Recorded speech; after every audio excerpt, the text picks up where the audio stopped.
Hello everyone, welcome back. तो आज break थोड़ी छोटी सी मिली, लेकिन अभी हमारा जो लेवलिंग चैप्टर है ही इतना ज़्यादा इम्पॉर्टेंट कि हम किसी बीच में किसी टॉपिक को नहीं छोड़ सकते। तो इसीलिए मैंने वो सोचा कि हमारा जो करेक्शन ड्यू टू कर्वेचर था हम उसको कंप्लीट कर लेते हैं और उसके बाद ही अगली क्लास ज्वाइन करते हैं। तो कभी कभी बीच में ब्रेक छोटी मिले तो उसको भी आप एडजस्ट कर लिया करो। अच्छा, तो अभी हम लोगों ने पिछली क्लास में क्या सीखा? पिछली क्लास में देखा कि इन्वर्टेड स्टाफ कैसे यूज़ करते हैं। पिछली क्लास का कुछ नहीं समझ आया हो तो बताइए। सेंसिटिविटी को निकालने के सारे फॉर्मूलाज देखे। मैम, सेंसिटिविटी किन किन फैक्टर्स पे डिपेंड करती है वो हमने देखा। रेडियस ऑफ कर्वेचर हो गया, लेंथ ऑफ बबल ट्यूब हो गया, या लेंथ ऑफ बबल हो गया, किन किन फैक्टर्स पे डिपेंड करेगी। जो लिक्विड हमने उसमें फिल किया है उसका विस्कोसिटी क्या है, टेम्परेचर के साथ कैसे रिलेशन होगा, तो वो सारी चीज़ें हम लोगों ने पढ़ी। अभी के सेशन में जैसा आप लोग जानते हैं कि हम लोग क्या डिस्कस कर रहे थे, डिफरेंट टाइप ऑफ करेक्शंस। तो अभी की क्लास में हम लोग डिफरेंट टाइप ऑफ करेक्शंस के बारे में जानेंगे। उसके बाद मैंने आपको पढ़ाया था डिफरेंट टाइप ऑफ लेवलिंग में एक आती थी रेसिप्रोकल लेवलिंग। तो ये जो हमारा रेसिप्रोकल लेवलिंग है इसका क्या प्रोसीजर रहता है और इसके क्वेश्चन जो हैं वो कैसे पूछे जाते हैं। और तीसरी चीज़ जो आज की क्लास में हमने अभी की क्लास में समझनी है वो है लेवलिंग इंस्ट्रूमेंट। कौन कौन से लेवलिंग इंस्ट्रूमेंट का यूज़ किया जाता है, auto level, dumpy level, different type of staff क्या होते हैं, स्टाफ की कितनी कितनी हाइट है, तो वो सारी चीज़ें हम एक एक करके पढ़ेंगे। तो एक बार मैं पिछली क्लास में जो अभी मैं आपको डेरिवेशन करवा रही थी उस डेरिवेशन पर वापस आती हूँ और उस डेरिवेशन की बजाय अभी मैं आपको बता रही हूँ सिंपल डायरेक्ट फॉर्मूला, क्योंकि हमने वो डेराइव किया था। देखिए, तो करेक्शन हम लोगों को निकालनी है। करेक्शन किसकी वजह से? कर्वेचर की वजह से। और कर्वेचर जो आ रहा था वो किस वजह से आ रहा था कि मैम ऐसा हो रहा था कि जब हम लोग इंस्ट्रूमेंट की हेल्प से रीडिंग लेते हैं और एक लेवल सरफेस है तो रीडिंग तो सारी लेवल सरफेस पे क्या आनी चाहिए, या आरएल जो हर एक लेवल सरफेस पे आएगा वो क्या होना चाहिए, सेम होना चाहिए। लेकिन अगर हम देख रहे हैं कि अर्थ का कर्वेचर रोल में आने लग गया ना, अगर अर्थ का कर्वेचर रोल में आने लग गया तो हम देख रहे हैं कि हमारा स्टाफ हम जो इंस्ट्रूमेंट से रीडिंग लेंगे वो हमारी हॉरिजॉन्टल लाइन के अलोंग होगी, हॉरिजॉन्टल लाइन के अलोंग होगी। और हमें जब आरएल निकालना था तो हम चाहते हैं लेवल सरफेस, तो वो सरफेस है जो अर्थ के सेंटर से सेम डिस्टेंस पर हो। तो इसका मतलब मैम ये वाली वैल्यू थी जो एक्चुअल में होनी चाहिए थी, और ये वाली वो रीडिंग है जिस वैल्यू को हम मेज़र कर रहे हैं। तो हमने पिछली क्लास में देखा कि हमारा इस केस में जो मेजर्ड वैल्यू होती है वो एक्चुअल वैल्यू से ज़्यादा होती है, और हमारी कोशिश होती है कि हम हमेशा मेज़र से एक्चुअल की तरफ जाएं। तो हमारी जो करेक्शन होनी चाहिए, मेज़र से एक्चुअल की तरफ जाने के लिए जो करेक्शन होनी चाहिए वो क्या होनी चाहिए, नेगेटिव। इसीलिए जो हमारी कर्वेचर करेक्शन है वो क्या होती है, नेगेटिव होती है। अच्छा मैम, अगर curvature correction C C is equals to किस फॉर्मूला के बराबर होता है, माइनस साइन भी लगा देती हूँ, is equals to D square divided by 2r के बराबर होता है। डी मैंने आपको क्या बताया था, डी बताया था distance between instrument and staff. अगर आप ये फॉर्मूला यूज़ करेंगे तो डी बता रहा है distance between instrument and staff, और distance between instrument and staff की रीडिंग क्या है, किस यूनिट में है मैम, मीटर में है। आर क्या किलोमीटर्स में है। और आर क्या रिप्रेजेंट कर रहा है आपका, आर रिप्रेजेंट कर रहा है एवरेज रेडियस ऑफ अर्थ। और इस फॉर्मूला में जब मैं लिख रही हूँ तो हमारा जो रेडियस ऑफ अर्थ है वो भी किस में है, किलोमीटर में है। और इस फॉर्मूला में जो सी से मैंने दिखाया है वो क्या है, कर्वेचर करेक्शन। सी से जो रिप्रेजेंट किया है वो है कर्वेचर करेक्शन, और कर्वेचर करेक्शन की यूनिट भी क्या है इस फॉर्मूला में, किलोमीटर में है। कर्वेचर करेक्शन की यूनिट भी किलोमीटर में है। मुझे कुछ ही कमेंट्स दिख रहे हैं, क्या बाकी लोग भी कमेंट कर रहे हैं? ऐसा तो नहीं है कि वो दिख ही नहीं रहा है मुझे। तो c is equals to minus d square by 2r, आगे लगा लीजिए माइनस साइन। ठीक है, यहाँ तक किसी को कोई डाउट था तो हमने ये डेराइव करके भी निकाल लिया। इसी सेम करेक्शन को हमने पिछली क्लास में देखा कि हम माइनस 0.0785 डी स्क्वायर भी लिख सकते हैं, माइनस 0.0785 डी स्क्वायर भी लिख सकते हैं। लेकिन जब हम ये फॉर्मूला लिखेंगे तो सी जो हमारी कर्वेचर करेक्शन है, सी जो हमारी कर्वेचर करेक्शन है, इसकी यूनिट क्या होगी, इसकी यूनिट मीटर में होगी जो आपको डेरिवेशन में बताया, और डी जो distance between instrument and staff है, डी जो हमारा डिस्टेंस है बिटवीन इंस्ट्रूमेंट एंड स्टाफ वो किलोमीटर में ही होगा, इंस्ट्रूमेंट एंड स्टाफ। तो आपको याद रखना है distance between instrument and staff is in kilometre. तो मैम ये फॉर्मूला जब हम अप्लाई करेंगे तो आपको याद रखना है कि इसकी यूनिट क्या है और इसकी यूनिट क्या है, ठीक है। पिछली क्लास में पढ़ लिया। Very good evening. आ जाइए, आज थोड़ा लेट वापस आए क्योंकि ब्रेक जो है वो लेट मिली थी, है ना। तो इसके साथ मैंने क्या लिखा है, this effect due to curvature of earth, ये किस वजह से हो रहा है, this effect is to be considered when sides are long, मतलब हमें दूर किसी पॉइंट को साइट करना है, because difference between level line and horizontal line, जो मैंने डायग्राम में भी दिखाई थी, डिफरेंस बिटवीन लेवल लाइन और हॉरिजॉन्टल लाइन क्या हो जाता है, इंक्रीज हो जाता है जैसे जैसे इंस्ट्रूमेंट और स्टाफ के बीच की जो दूरी है वो बढ़ने लग जाए। सो हॉरिजॉन्टल लाइन जो होती है हमें ऑलरेडी पता है tangential to the level surface होती है, और ये फॉर्मूला पिछली क्लास में पढ़ लिया था। तो इस फॉर्मूला में क्लियर है, जब मैं ये लिखूंगी तो सारी यूनिट्स किस में आ रही है, किलोमीटर में आ रही है। अगर मैं ये फॉर्मूला यूज कर रही हूँ तो हमारे यहाँ पर जो यूनिट्स है वो क्या है, करेक्शन मीटर में आ रहा है और डिस्टेंस जो है वो किलोमीटर में आएगा। तो पहली हो गई अर्थ के कर्वेचर की वजह से करेक्शन। जो दूसरी करेक्शन आती है वो आती है due to curvature correction is always negative. एक ये क्वेश्चन आता है d²/2r, ये पूछा जाता है 0.0785 d² ये पूछा जाता है। तो ये जो तीन चीज़ें बताई यही पूछते हैं, ये नेगेटिव होगी या पॉजिटिव होगी, और इसके दो मैथमेटिकल फॉर्मूले, ठीक है दानिश। चलिए अगला जो करेक्शन आता है that is effect of refraction, that is effect of refraction. क्या आप लोगों को रिफ्रैक्शन का मतलब पता है कि क्या होता है? ये आप लोगों ने जब थोड़ा बहुत लेंस के बारे में पढ़ा होगा तो वहाँ पर आइडिया होगा। इसके बारे में जनरल में आपको आइडिया दे देती हूँ कि होता क्या है। अब देखिए यहाँ पर अगर मैं एक डायग्राम की फॉर्म में इसको समझाऊं कि इफेक्ट ड्यू टू रिफ्रैक्शन को हम कैसे समझ सकते हैं, तो मान लीजिए यहाँ पर आपने अपने इंस्ट्रूमेंट को रखा। अब कर्वेचर को भूल जाना, अब हम रिफ्रैक्शन की बात कर रहे हैं। ये हमारा इंस्ट्रूमेंट है मैम, यहाँ से आप ऑब्जर्व कर रहे हो, यहाँ से आप ऑब्जर्व कर रहे हो, और जो आपने मैम सामने स्टाफ रखा है आप उस पर कुछ ना कुछ रीडिंग ले रहे हो। उस पर जो आपको रीडिंग दिख रही है वो इसलिए दिखाई दे रही है, क्यों? क्योंकि मैम यहाँ से रे ऑफ लाइट आएगी, इस लेंस पे टकराएगी और लेंस से आपकी आंखों पे पहुंचेगी। तो मैम यहाँ पर हम ये बोल सकते हैं हमारे पास दो मीडियम है, एक तो एयर और दूसरा है लेंस, जहाँ से रे ऑफ लाइट को ट्रेवल करना है। तो मैम एक तो यहाँ से पहले वो रे ऑफ लाइट एयर से आकर टकराएगी लेंस पे, और लेंस से फिर से वो हमारी आंखों पे पहुंचेगी।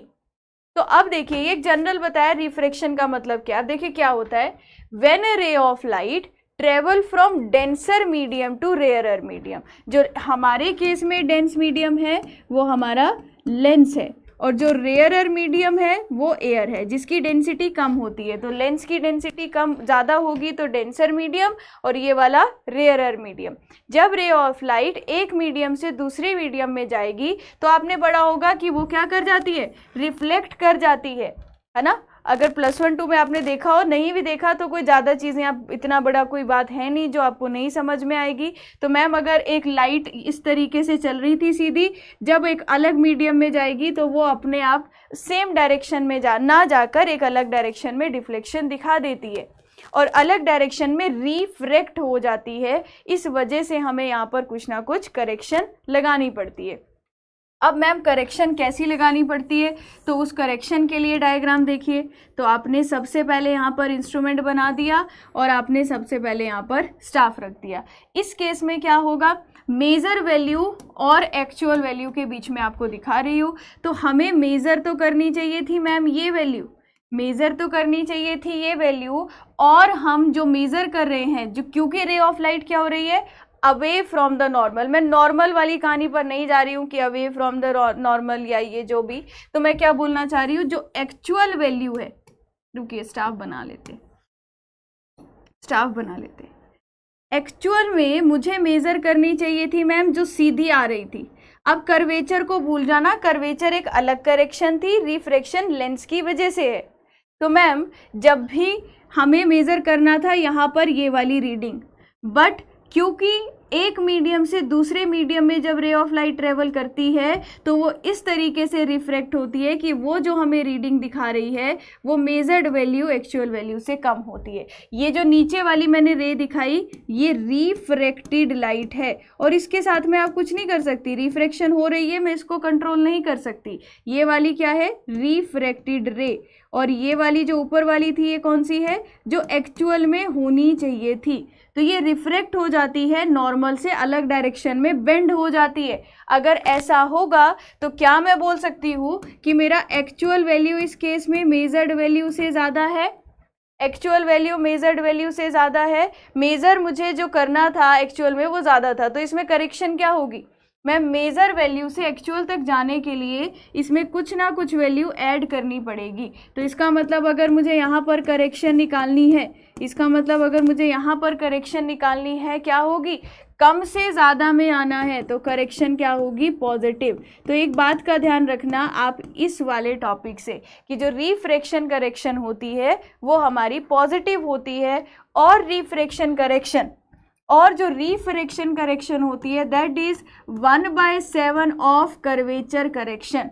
पेपर के लिए पहला important formula, refraction correction 1/7 of curvature correction होती है। अच्छा मैं प्लस और माइनस साइन लिख रही हूँ, रिफ्रैक्शन क्या है मैम, पॉजिटिव है तो प्लस लगा दिया। अच्छा क्या मैं इसको ऐसे लिख सकती हूँ कि मैम जो आपने d²/2r लिखा था इसको आप 1/7 लिखो और साथ में इसकी जगह फॉर्मूले में d²/2r डाल दो और प्लस साइन लगा दो। यहाँ से जब मैं करेक्शन निकालूंगी तो वो किस में आएगी, किलोमीटर में, क्योंकि d भी मेरा किलोमीटर में है और मेरा रेडियस भी किलोमीटर में है। बोलिए क्या मैं ऐसे लिख सकती हूँ इस वैल्यू को, क्या मैं ऐसे लिख सकती हूँ इस वैल्यू को। और सेम चीज़ मैम जो आपने 0.0785 d² बताई थी, जो मैंने 0.0785 d² बताई थी इसमें 1/7 कर लो, तो 0.0785 d² डिवाइड बाय 7 कर दिया, क्योंकि पॉजिटिव होती है तो प्लस साइन लगा दिया। तो मैम इसका फॉर्मूला क्या आ जाएगा, CR इज इक्वल्स टू, पहली बात प्लस आएगी और 0.0112 d², 0.0112 d² के बराबर आएगी। और क्या यूनिट सेम रहेंगी, हाँ जो मैंने पिछली क्लास में बताई थी, जो रिफ्रैक्शन करेक्शन है यहाँ पर लिख रही हूँ, जो हमारा रिफ्रैक्शन करेक्शन है CR की यूनिट क्या होगी, CR is your refraction, CR is your refraction correction. Refraction correction क्या होगा, पॉजिटिव। और इस फॉर्मूला के लिए यूनिट्स क्या रहेंगी, रिफ्रैक्शन करेक्शन हमारी मीटर में आएगी और D is the distance between instrument and staff, D is the distance between, और डिस्टेंस बिटवीन इंस्ट्रूमेंट और स्टाफ कितना होगा, क्या यूनिट में होगा, किलोमीटर में होगा। D is the distance between instrument and staff, वो हमारा किलोमीटर में होगा। क्लियर हो गया, यहाँ पे यूनिट सेम रहेगी, यहाँ यूनिट वैसे जैसा पिछले वाला केस था। तो मतलब अगर मुझे कर्वेचर करेक्शन समझ में आ गया है तो वैसी ही यूनिट्स हमारी कहाँ पर अप्लाई करनी होगी, हमारी रिफ्रैक्शन करेक्शन में। तो अगर मुझे कंबाइन करेक्शन निकालना हो कि मैं एक इंस्ट्रूमेंट को दूर भी रख रही हूँ तो हो सकता है कि कर्वेचर की वजह से भी एरर आ जाए और रिफ्रैक्शन की वजह से भी एरर आ जाए। तो अगर मुझे टोटल करेक्शन निकालनी है तो उस टोटल करेक्शन को क्या नाम देते हैं, कोई बता सकता है। तो तीसरा जो हम टोटल करेक्शन निकालना चाहते हैं दोनों के इफेक्ट की वजह से, उस टोटल करेक्शन को हम क्या बोलेंगे, कंबाइन करेक्शन। इससे सबसे ज़्यादा क्वेश्चन पूछे जाते हैं, कंबाइन करेक्शन से सबसे ज़्यादा सवाल पूछे जाते हैं। मैं आपको बता रही हूँ, चाहे आप गेट दे रहे हो, चाहे आप ESC दे रहे हो, चाहे आप SSC JEE दे रहे हो, तो कंबाइन करेक्शन से क्यों पूछे जाते हैं, पता नहीं क्यों, फेवरेट टॉपिक है पर पूछे जाते हैं। तो मैम कंबाइन करेक्शन किसके बराबर होगा, कर्वेचर करेक्शन के बराबर प्लस रिफ्रैक्शन करेक्शन के बराबर। तो मैम अगर मैं यहाँ पर लिखूँ -0.0785 d² प्लस 0.0112 d², यूनिट सारी आप लोगों को अब पता है, तो आप क्या लिख सकते हो, C is equals to minus 0.0673 D square.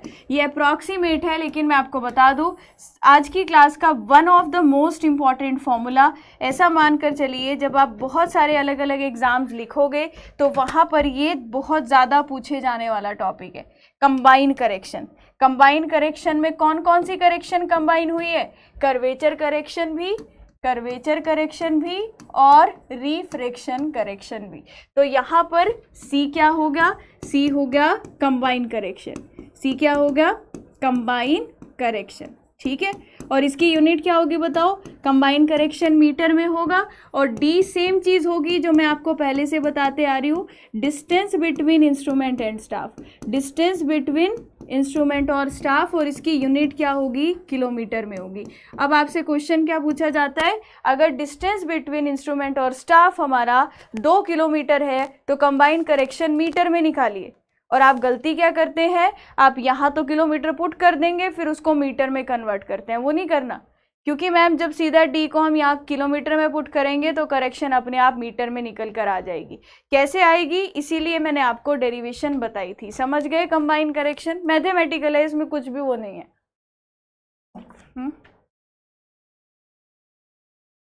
बोलिए।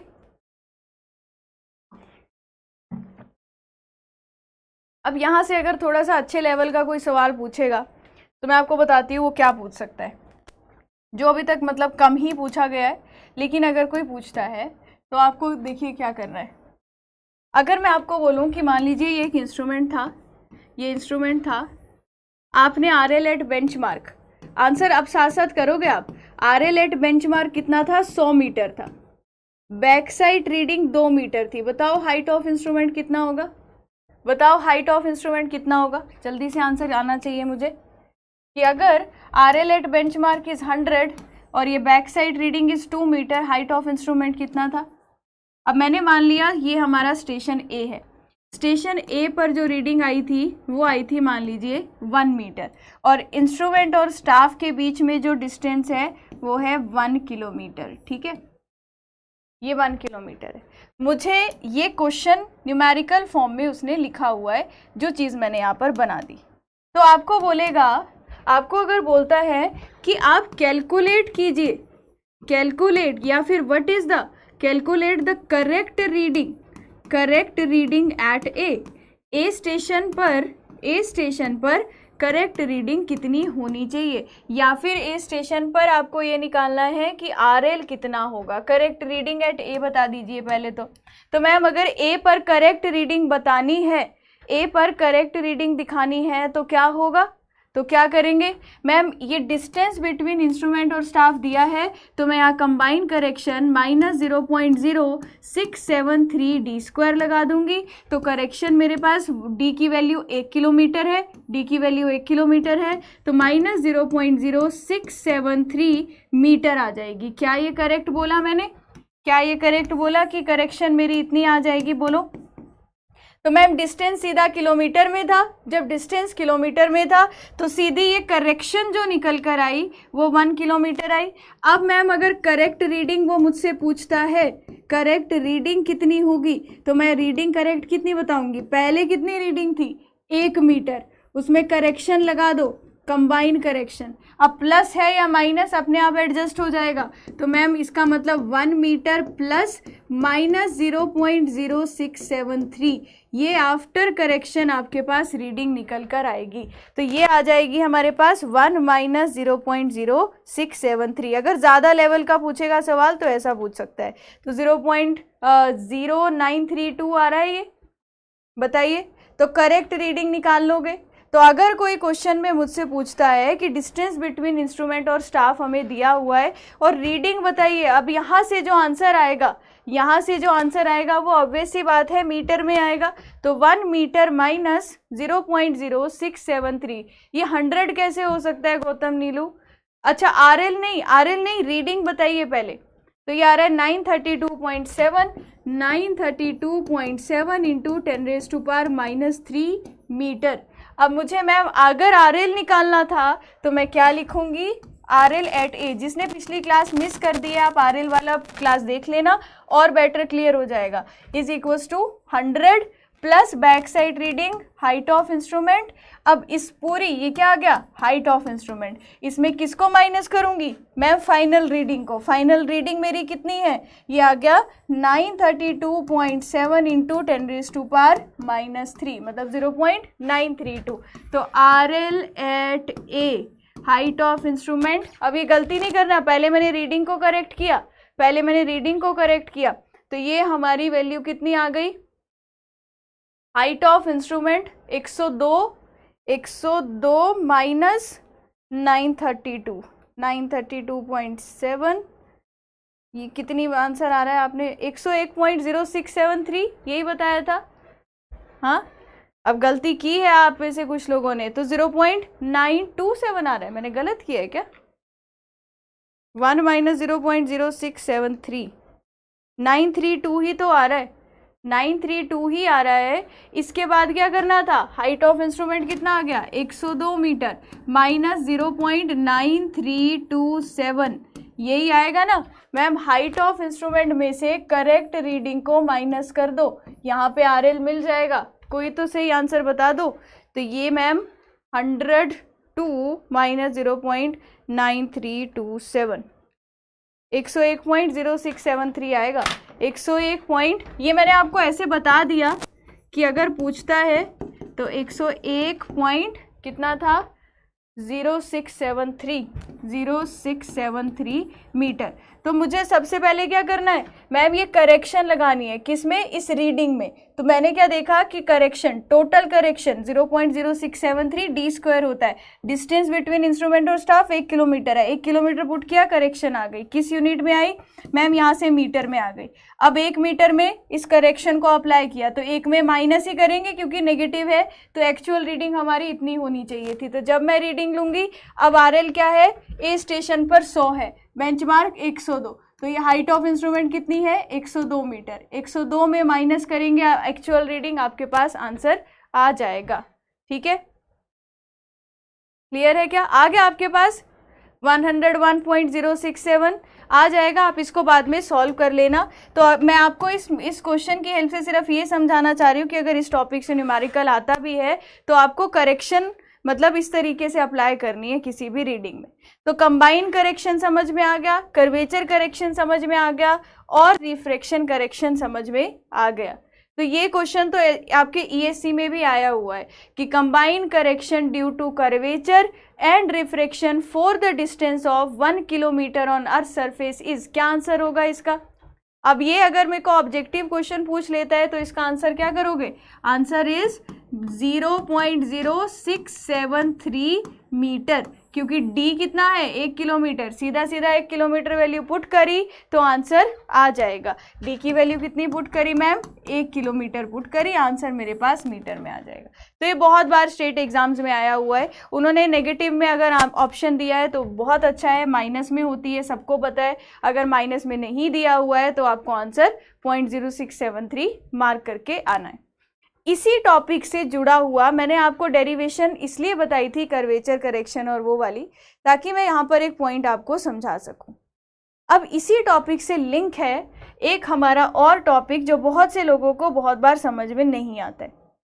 वो समझाने से पहले एक पिक्चर देखिए, आपने भी शायद ये कभी देखी होगी, ये वाली नहीं सेम ऐसा देखा है कि कोई एक ऐसी लाइन दिख रही है जब हमारा स्काई और अर्थ, धरती और ज़मीन आपस में मिलते हुए दिखाई दे रहे हैं। ये हम धरती और ज़मीन बोल रही हूँ, मैं भी क्या कह रही हूँ, मैं कह रही हूँ कि आसमान और धरती मिलते हुए दिखाई दे रहे हैं। ऐसा लग रहा है कोई गाना आना चाहिए इस पे। तो यहाँ पर क्या है कि हमारा स्काई और अर्थ, जिस ये एक लाइन बनती हुई दिख रही है। अब जब किसी हाइट वाली जगह पर जाओगे और व्यू देखोगे तो वहां पर ये देखने को मिल सकता है। तो ये जो लाइन दिख रही है ना किसी ऐसी जगह से, इस लाइन को बोलते हैं होरिजन। इसको क्या बोलते हैं, होरिजन। तो ये बात तो कंफर्म है कि भाई किसी हाइट वाली जगह पे जाना पड़ेगा, वहां से ही मुझे ये ऐसा व्यू देखने को मिल सकता है। मैम नीचे से तो नहीं मिलेगा ये व्यू देखने के लिए, ठीक है। तो होरिजन का मतलब समझ में आ गया। अब आप इमेजिन कीजिए, आप एक बिल्डिंग, एक बहुत बड़ी बिल्डिंग है, आप बुर्ज खलीफा के टॉप फ्लोर पे बैठकर देख रहे हो, वहां से दिख सकता है। तो मैम हम बुर्ज खलीफा पर हैं और बुर्ज खलीफा की कुछ हाइट है, तो मैम बुर्ज खलीफा जो है हम यहाँ पर बैठे हुए हैं और बुर्ज खलीफा की कुछ हाइट h है, ठीक है। अब सुनना मैं क्या बोल रही हूँ कि बुर्ज खलीफा जिसकी हाइट h है, जिसकी हाइट h है, कितनी हाइट पर आपको रहना पड़ेगा कि आपको ये होरिजन वाली लाइन दिखाई दे। या फिर आपका एक दोस्त है यहाँ होरिजन के पास कहीं पर, अपना एज्यूम कर लीजिए एक पॉइंट A है यहाँ पर, तो मैं क्या बोल रही हूँ, अगर मैं इस A पॉइंट पर एक छोटा सा बिंदु हूँ, जैसे आप जो फ्लाइट से जाते हो आपने देखा होगा पूरी दुनिया छोटी सी दिखती है, तो वैसे ही आप यहाँ पर एक छोटी सी बिंदु पर हो। आप यहाँ पर किस जगह पर खड़े होने चाहिए कि आपको टावर की हाइट पे जो टॉप पे बंदा खड़ा है वो आपको दिखाई दे। अब मैंने क्या बोला, अब खुदा भी आसमान से जब जमीन, ये गाना ऐसा थोड़ा ना है, खुदा भी जब आसमान से जमीन पे नहीं देखता है दानिश, ये आप गलत बता रहे हो लिरिक्स। जब तुम्हें मेरे पास देखता होगा, है ना, तो ये ऐसी लाइन है, खुदा भी जब तुम्हें मेरे पास देखता होगा तो सोचता होगा कितनी खूबसूरत ये, नहीं जो भी, अभी मुझे याद नहीं आ रहा। तो अब मैं आपको यहाँ से ये टॉपिक क्या बताना चाह रही हूँ कि डिस्टेंस अबव विजिबल होरिजन क्या होता है। डिस्टेंस अबव विजिबल होरिजन ये होता है, अब ध्यान से देखिएगा मैंने क्या बोला, ये वाला जो है, ये वाला पॉइंट क्या है मैम, होरिजन है। ये वाला पॉइंट कौन सा है, होरिजन। होरिजन मतलब आसमान और धरती मिलते हुए दिखाई दे रहे हैं। ये क्या है, ये बुर्ज खलीफा है। बुर्ज खलीफा पे आप बैठे हो, टॉप फ्लोर पे बैठे हो, ठीक है, यहाँ पर हो, तो यहाँ पर एक बंदा खड़ा है होरिजन के पास, उसको आप दिखाई दो, कितना डिस्टेंस दूर आप उससे होने चाहिए, इसको बोलते हैं डिस्टेंस अबव विजिबल होरिजन। तो अगर एक h हाइट का टावर या h हाइट का ऑब्जेक्ट है, आप उसकी कितने डिस्टेंस पर होने चाहिए कि आपको वो होरिजन से दिखाई दे, उसको बोलते हैं डिस्टेंस अबव विजिबल होरिजन। अभी नहीं गाने वाली, तो माहौल ही नहीं आया अभी। From a point A over the surface of earth, another object at point B over the surface of earth is to be seen only। अब देखो यहाँ से मुझे ये टावर तभी दिखाई देगा अगर टावर की हाइट कितनी हो, h हो। समझ में आया डिस्टेंस ऑफ विजिबल होरिजन क्या होता है। हाँ, डिस्टेंस अबव विजिबल होरिजन क्या होता है। तो मैम हम होरिजन में कहाँ पर खड़े हैं कि कुछ डिस्टेंस दूर एक टावर का टॉप मुझे दिखाई दे जिसकी हाइट h है। तो हम यहाँ पर क्या मानकर चलेंगे, हम यहाँ पर मानकर चलेंगे ये जो h है ना, ये ही हमारा कंबाइन करेक्शन है। ये जो h है ना, आप इतनी ज़्यादा डिटेल में ना जाइए, मैंने बस बता दिया होरिजन क्या होता है, कंबाइन करेक्शन है। अभी आपने कंबाइन करेक्शन का फॉर्मूला क्या पढ़ा, 0.0673 d स्क्वायर। अब ध्यान रखिए मैंने बस माइनस साइन नहीं लगाया है, मुझे क्या निकालना है, कितना डिस्टेंस दूर मैं उस टावर से होनी चाहिए जिस टावर की हाइट h है, ताकि मुझे उस टावर का टॉप दिखाई दे।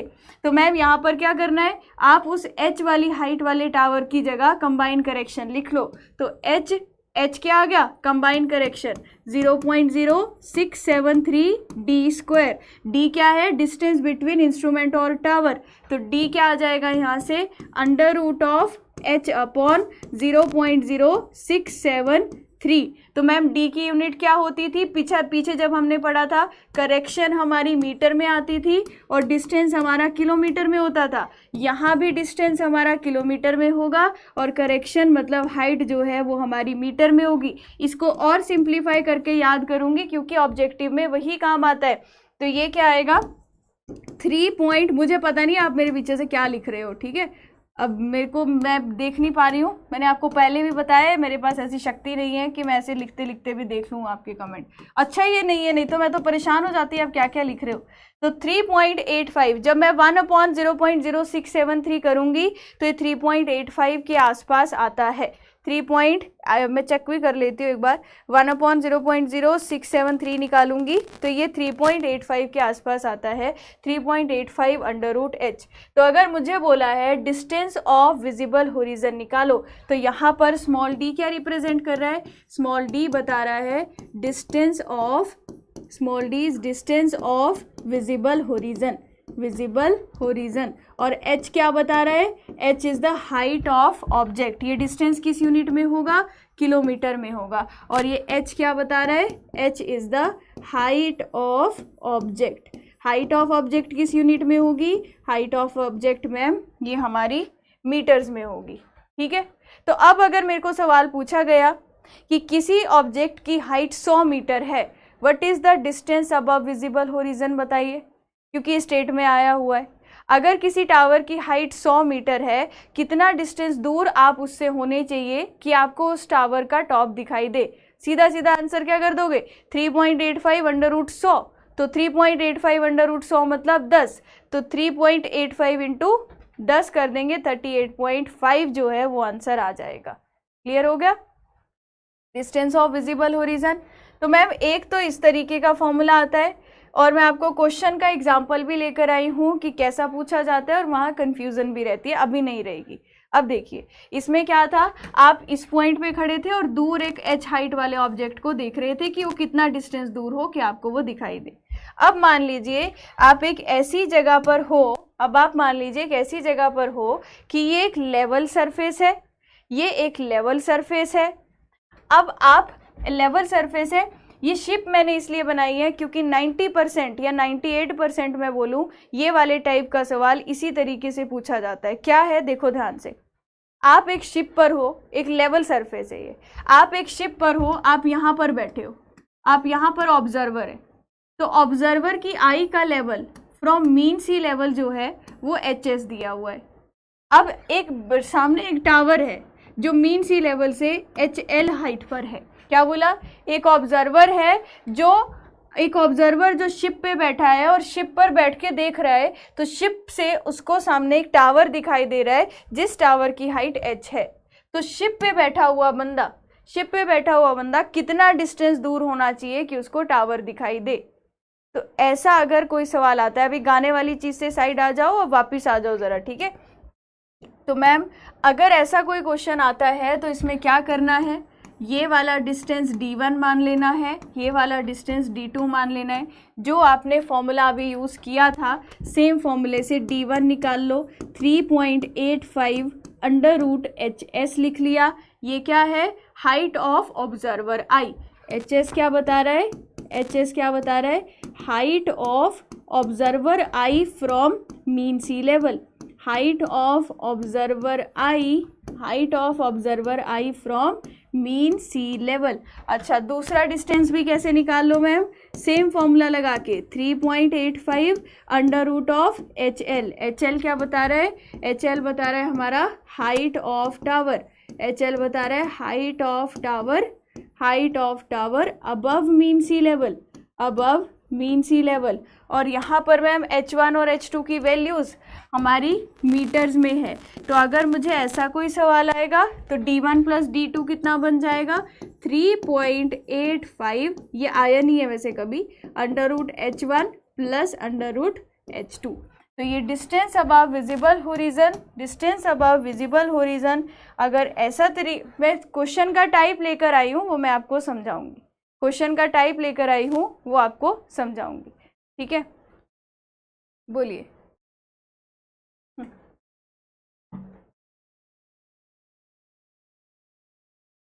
गाना नहीं, आज नहीं, स्पेशल लेवलिंग वाले चैप्टर में तो गाना आ ही नहीं सकता है, इतना बड़ा टॉपिक है ये। तो 3.85, अब ये आप कैसे क्वेश्चन है, ये किस तरीके से पूछा जाता है, उसका मैं एक एग्जाम्पल लेकर आई हूँ। एग्जाम्पल क्या लेकर आई हूँ, देखो, एन ऑब्जर्वर, एक ऑब्जर्वर है, standing on the deck of ship के डेक पे खड़ा हुआ है, just see the top of light house. एक ऑब्जर्वर है जो शिप पर है और वो क्या देख पा रहा है, एक लाइट हाउस, कोई लाइट हाउस है, उसका टॉप देख पा रहा है, which is 100 metre above the mean sea level. Lighthouse का जो टॉप है वो मीन सी लेवल से 100 मीटर पर है।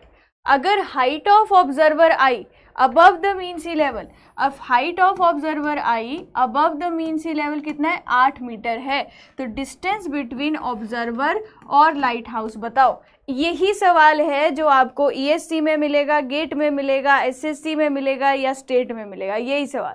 ऑब्जर्वर डेक पे खड़ा है, सामने एक लाइट हाउस को देख रहा है और ऑब्जर्वर की आई ये है, तो आप वैल्यूज चेंज हो जाएंगी, फॉर्मूला सेम ही रहेगा। तो आप इस डी को कैसे निकालोगे, इतना बड़ा वो आपसे मतलब स्टेट में नहीं पूछेगा, पर फिर भी डी कैसे निकालेंगे मैम, इस टाइप के क्वेश्चन में d1 प्लस d2 कर दो, इस which is equals to 3.85 under root of h1 plus h2 कर देंगे। तो d कितना आ जाएगा, d हमारा 3.85, एक h1 अंडर रूट 8।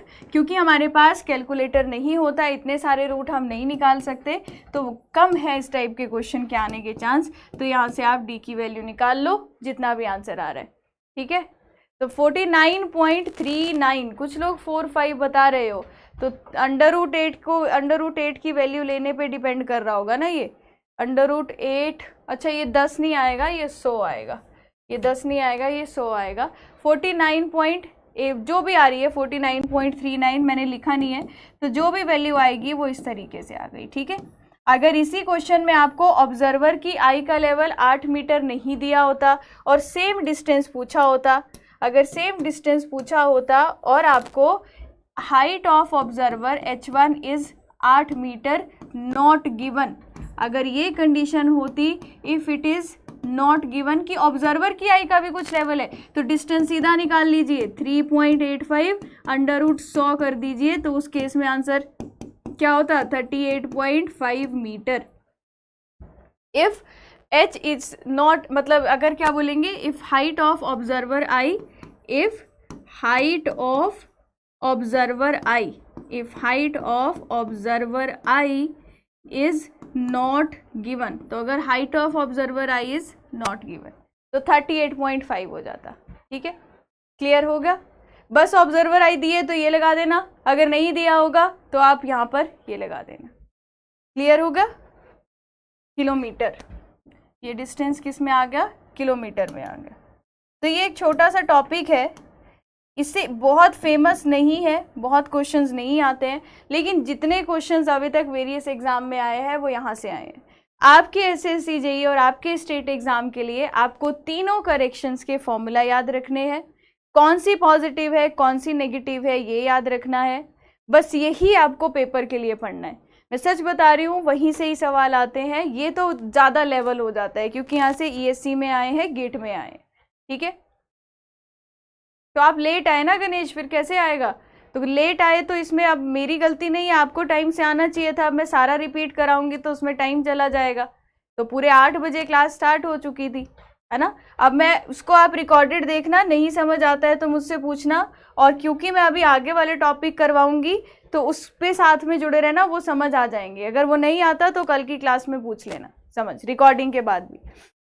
आगे चलिए, आगे चलते हैं। नेक्स्ट एक पॉइंट लिखा हुआ है, ये 1 नंबर के क्वेश्चन में पूछा जाता है। क्या पूछा जाता है मैं समझाती हूँ आपको।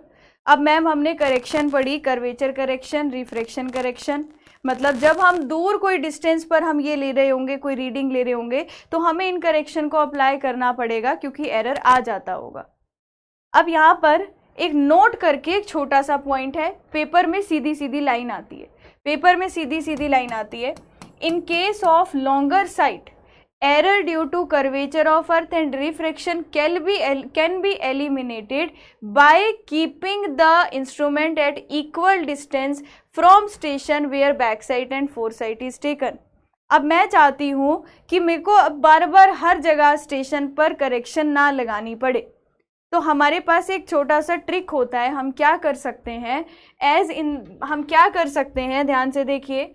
अगर हम ऐसी जगह पर आरएल डिफरेंस निकाल रहे हो, जैसे ये ए स्टेशन है और ये बी स्टेशन है, अगर मेरे पास एक ऐसा प्रोविज़न है कि मैं 2 स्टेशन के बिल्कुल सेंटर पे अपना इंस्ट्रूमेंट सेट कर पा रही हूँ, तो मेरा जो कर्वेचर करेक्शन है, रिफ्रैक्शन करेक्शन है, या इन दोनों को मिला के बोल दूँ कंबाइन करेक्शन, मुझे अलग से किसी भी रीडिंग में अप्लाई नहीं करना पड़ता, अपने आप कैंसिल हो जाता है, अपने आप कैंसिल हो जाता है। क्या बोला मैंने, if it is not possible to set up the instrument between station, reciprocal leveling is carried out। ये अगला टॉपिक है। लेकिन आप क्या देख रहे हो कि मैम अगर ऐसा केस होता है जो पीछे मैंने ड्रॉ किया हुआ है, अगर ऐसा केस है कि आप अपने इंस्ट्रूमेंट को जिन दो रीडिंग्स के बीच आप RL निकालना चाहते हो उनसे इक्वल डिस्टेंस पे अपने स्टाफ को रख पा रहे हो, जैसे एक रीडिंग मैम, एक रीडिंग ए हो गई, एक रीडिंग बी हो गई,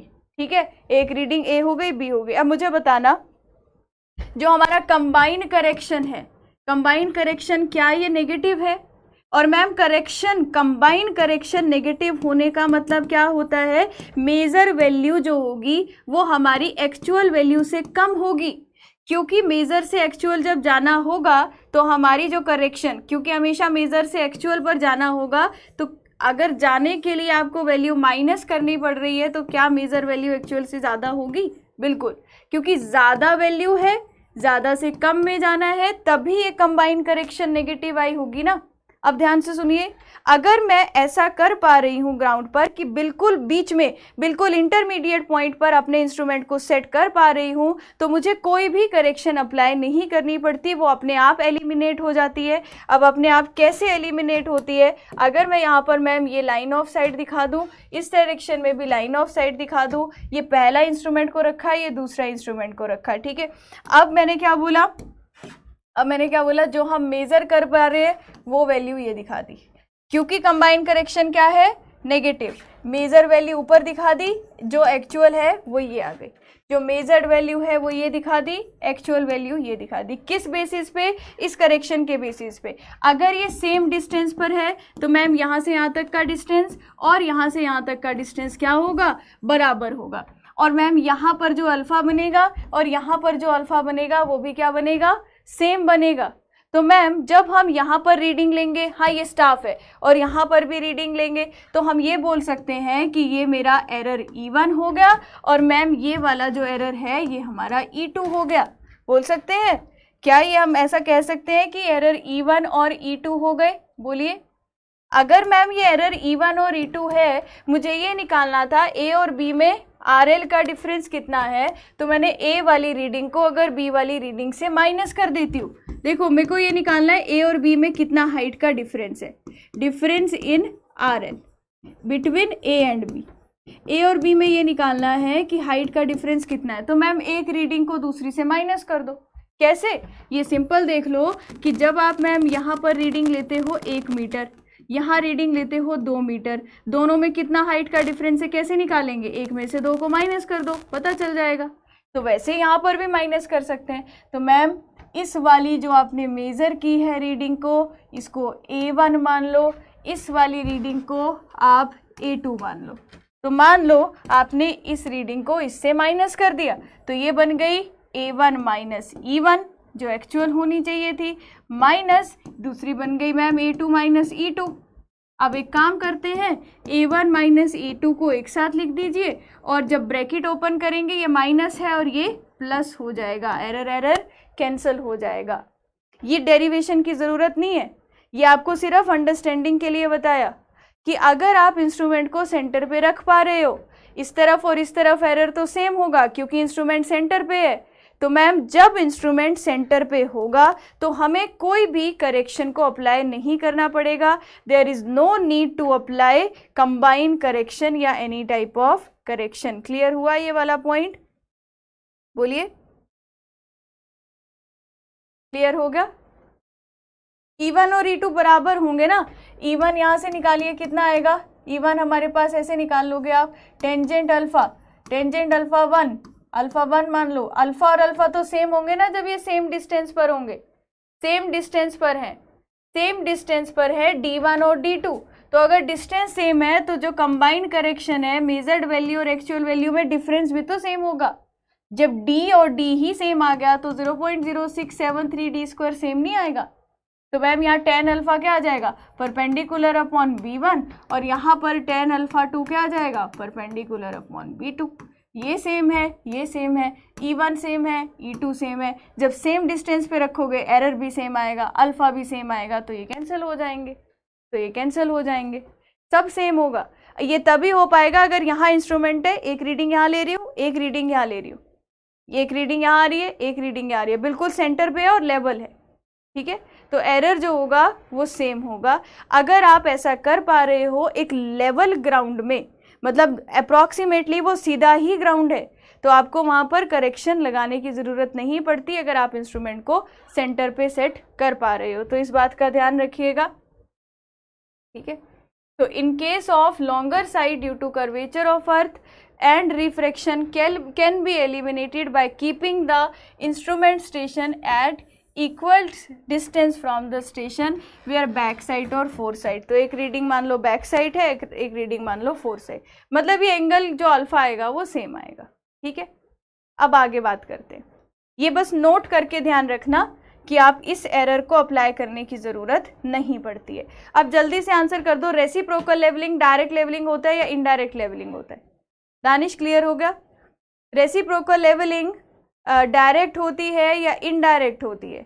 ये हाइट ऑफ इंस्ट्रूमेंट की कहानी नहीं बताई मैंने गणेश, यहाँ पर तो मैंने आपको इससे ज़्यादा लेवल बताया कि करेक्शन अगर नेगेटिव है तो मेजर वैल्यू जो हम कर रहे होंगे वो एक्चुअल से कम होगी, मेजर जो कर रहे होंगे एक्चुअल से कम होगी, दोनों में डिस्टेंस सेम है, तो करेक्शन भी सेम होगी, एरर भी सेम होगा, क्योंकि एरर क्या है 0.0673, ठीक है। क्योंकि डिस्टेंस सेम है तो एरर भी सेम आया होगा, 0.0673 डी स्क्वायर ही तो डालना है, डी यहाँ भी सेम है, डी वहाँ भी सेम है, वेरी गुड। तो ये क्या हो गया, डिस्टेंस बिटवीन ये होगा। अब डायरेक्ट और रेसिप्रोकल लेवलिंग आपको पता है डायरेक्ट होती है, वेरी गुड, आपने गलती नहीं करी जो मैं बोल रही थी कि हमें लगता है गलती हो जाती है। तो रेसिप्रोकल लेवलिंग कहाँ करते हैं बताओ, क्या बताया था? रेसिप्रोकल लेवलिंग कहाँ करते हैं? रेसिप्रोकल लेवलिंग वहाँ करते हैं जब आप दो स्टेशन के बीच में इंटरमीडिएट स्टेशन को लोकेट ना कर पाएं। अगर हम लोग it is use to determine the correct elevation difference दो पॉइंट के बीच में, जब दो पॉइंट के बीच में डिस्टेंस बहुत ज़्यादा हो and it is not possible to set up the instrument midway between two points to balance the back side and fore side. तो अब हमें क्या करना पड़ेगा? जनरली आपको बताया था अगर एक रिवर और एक वैली आ जाती है और उन दो के बीच में हमें ये निकालना हो तो हम कैसे करेंगे? अब ध्यान से सुनना, अब ध्यान से देखना है यहाँ पर, फिर उसके बाद पिछले पॉइंट को फिर से बताऊंगी। तो मैम आपने ऐसा कुछ बताया था कि अगर यहाँ पर कुछ रिवर है तो पानी दिखा देते हैं ब्लू कलर से, लो ये रिवर है। मैंने आपको बोला कि आप एक काम कीजिए, स्टेशन ए और स्टेशन बी में आरएल का डिफरेंस निकालिए। तो आप बीच में कहीं पर इंस्ट्रूमेंट को लोकेट नहीं कर पा रहे हो, तो अब ध्यान से देखते जाना जो बताती जाऊंगी। होता क्या है, सबसे पहले क्या किया मैंने, अपना इंस्ट्रूमेंट ए के पास सेट कर दिया और पहली रीडिंग ए के पास ली। अपना इंस्ट्रूमेंट ए के पास सेट कर दिया, पहली रीडिंग ए के पास ली, उस रीडिंग को मान लिया A1 रीडिंग, ठीक है। उसके बाद क्या किया मैम, इंस्ट्रूमेंट को ए पर ही रखा और बी पर सामने स्टाफ को प्लेस कर दिया, और यहाँ पर रीडिंग ले ली आपने B1। यहाँ क्या रीडिंग ले ली? B1।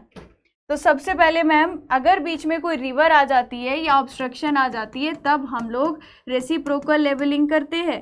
तो जो मैं डायग्राम में बनाऊंगी उसको मैं देखो टेबल में कैसे लिखूंगी, आपको टेबल को समझना है। ये हायर लेवल है, यहाँ से SCJE में ज़्यादा कुछ सवाल नहीं आते, पर मैं चाहती हूँ कि अगर आए या कोई ये सी दे रहा है तो उसका भी बन जाएगा सवाल यहाँ से। तो अब क्या है कि ए के पास जब इंस्ट्रूमेंट था, अब देखना एक टेबल बनाऊंगी मैं यहाँ पर, और उस टेबल में मेरे पास शायद टेबल बना हुआ है, यहाँ पर देखिएगा। तो सबसे पहले ये दिखाई दे रहा है क्लियर? एक बार बताना मुझे, इसमें जो लिखा हुआ है वो क्लियर दिखाई दे रहा है? नहीं तो मैं फिर से बनाती हूँ इसे।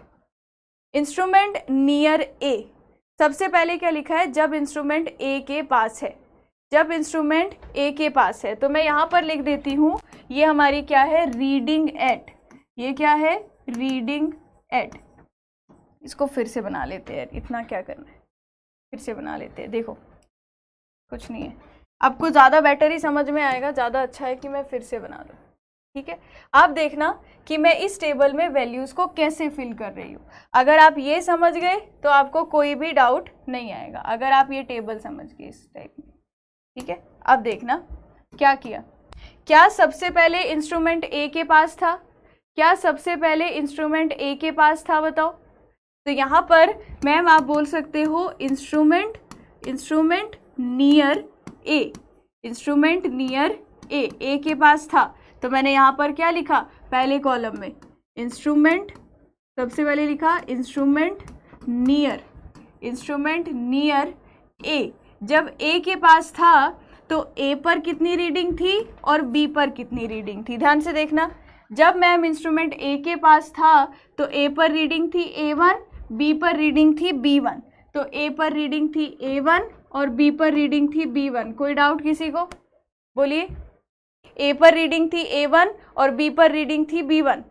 उसके बाद मैंने क्या किया, मैंने ए और बी के बीच में हाइट का डिफरेंस निकालना है, ए और बी के बीच हाइट का डिफरेंस निकालना है। उसके बाद मैंने अपने इंस्ट्रूमेंट को उठाया, ए की जगह बी पर प्लेस कर दिया। तो सेम कंडीशन बनाई और मैम अब अपने इंस्ट्रूमेंट को उठाकर ए की जगह अब बी पर प्लेस कर दिया। वो सेम डायग्राम तो नहीं देखो बन पाएगा, पर मान लीजिए कि ये सेम ही वो डायग्राम है, बीच में रिवर या वैली है। अब आपने अपने इंस्ट्रूमेंट को उठाना है और आपने उसको बी के पास रख देना है। तो एक रीडिंग आएगी आपकी बी पर और एक रीडिंग आएगी आपकी सामने ए पर। तो इस तरीके का डायग्राम बनना चाहिए कि रीडिंग आती हुई बस दिख जाए। तो एक रीडिंग आएगी, ये इंक्लाइंड हो गया। फिर आधे लोग डाउट पूछोगे कि इंक्लाइंड कैसे हो सकता है। तो अच्छा है कि पहले मैं डायग्राम में लाइन ऑफ साइट दिखा दूँ, लो ठीक है, अब सही बन जाएगा। तो एक रीडिंग आ जाएगी हमारी ए पर, ये क्या है बी, और ये आ गई बी के पास, ठीक है। अब ध्यान से देखिएगा। तो सबसे पहले मैंने क्या किया, इंस्ट्रूमेंट को ए के पास रखा, एक रीडिंग ली ए के पास, एक रीडिंग ली बी के पास। तो ए के पास और बी के पास वाली रीडिंग A1 और B1। फिर मैंने अपने इंस्ट्रूमेंट को उठाया और मैंने उसको रख दिया रिवर के दूसरी साइड। रिवर की दूसरी साइड जब आपने इंस्ट्रूमेंट को रखा तो जो बी पर रीडिंग आई उस रीडिंग को बोला B2 और इस रीडिंग को बोला A2। तो अब इंस्ट्रूमेंट कहाँ है, अब आपका जो इंस्ट्रूमेंट है वो नियर बी है, इंस्ट्रूमेंट इज नियर बी। तो अब मैम जब इंस्ट्रूमेंट नियर बी था तो आप इस टेबल में क्या लिख सकते हो, जो ए पर रीडिंग आई A2 और रीडिंग बी पर जो आई वो B2। क्या ऐसे लिख सकते हैं, बताइए क्या ऐसे लिख सकते हैं। अभी आपको समझ आएगा मैं ऐसे क्यों पूछ रही हूँ, इसको टेबल की फॉर्म में क्यों बता रही हूँ, क्योंकि पेपर में इसी तरीके से आता है। तो पहले मैम अगर आपको इन दो पॉइंट्स के बीच RL डिफरेंस निकालना था तो मैं इंस्ट्रूमेंट को यहाँ रख के A1 और B1 को माइनस करूँगी, उसके बाद मैं इंस्ट्रूमेंट को B पर रखूँगी और A2 और B2 को माइनस करूँगी। और आपको पता है जब एक ही रीडिंग को दो बार लिया जाए और उसका एवरेज निकाला जाए, क्या वैल्यू ज़्यादा एक्यूरेट हो जाती है। तो हमने पहले एक जगह पे इंस्ट्रूमेंट को रखा, दोनों रीडिंग को माइनस किया, एक डिफरेंस आ गया। फिर हमने दूसरी जगह पे इंस्ट्रूमेंट को रखा, दोनों रीडिंग को माइनस किया, एक डिफरेंस आ गया। दोनों का एवरेज ले लिया तो वहां से पता चल गया कि हम ज़्यादा एक्यूरेट वैल्यू के आसपास हैं। तो अब मैंने यहाँ पर जब इंस्ट्रूमेंट ए के पास था जो दो रीडिंग्स थी वो A1 और B1 थी, जब बी के पास था तो दो रीडिंग जो थी वो A2 और B2 थी। अगर मुझे ये निकालना है what is the RL difference, what is the RL difference between A and B, तो मुझे क्या करना है, सिंपल एवरेज, बड़ी वैल्यू से छोटी को माइनस कर दो। मान लो बड़ी वैल्यू A1 थी रीडिंग में, A1 minus B1 plus A2 minus B2 divided by 2। अभी आपको एक एग्जाम्पल करवाऊंगी तो एग्जाम्पल से और अच्छे से समझ जाओगे। तो आपने क्या करना है मैम, हमने एक जगह पर जब इंस्ट्रूमेंट रखा था दो रीडिंग को माइनस कर दिया, दूसरी जगह पर इंस्ट्रूमेंट को रखा दोनों को माइनस कर दिया। फिर मैम जो एवरेज आया ना, जो एवरेज आया वो हमारा ज़्यादा एक्यूरेट होता है। तो यहाँ से हमने बोल दिया कि ए और बी के बीच में जो RL डिफरेंस होगा वो ये वैल्यू होगी। अब जैसे फॉर एग्जाम्पल मुझसे क्वेश्चन में ये टेबल जो है सेम ऐसे दे दिया, मुझे क्वेश्चन में जो टेबल है वो सेम इस तरीके से दे दिया। अब आपको देखो वैल्यू किसको किससे माइनस करनी है, आसान चीज़ है, किसको किससे माइनस करनी है, आसान चीज़ है। तो सबसे पहले मैंने रख दिया इंस्ट्रूमेंट एट, कहाँ पर है, ए पर और बी पर, और ये जो रीडिंग मिल रही है मुझे, रीडिंग मिल रही है एट ए पर A1 और बी पर रीडिंग एट B जो रीडिंग मिल रही है मुझे बी पर, उसको हमने मान लिया ये वाली रीडिंग 2.500 है, ये रीडिंग 3.000 है। बी पर जब रीडिंग ली तो ये वाली वैल्यू 1.500 है और ये वाली रीडिंग 2.500 है।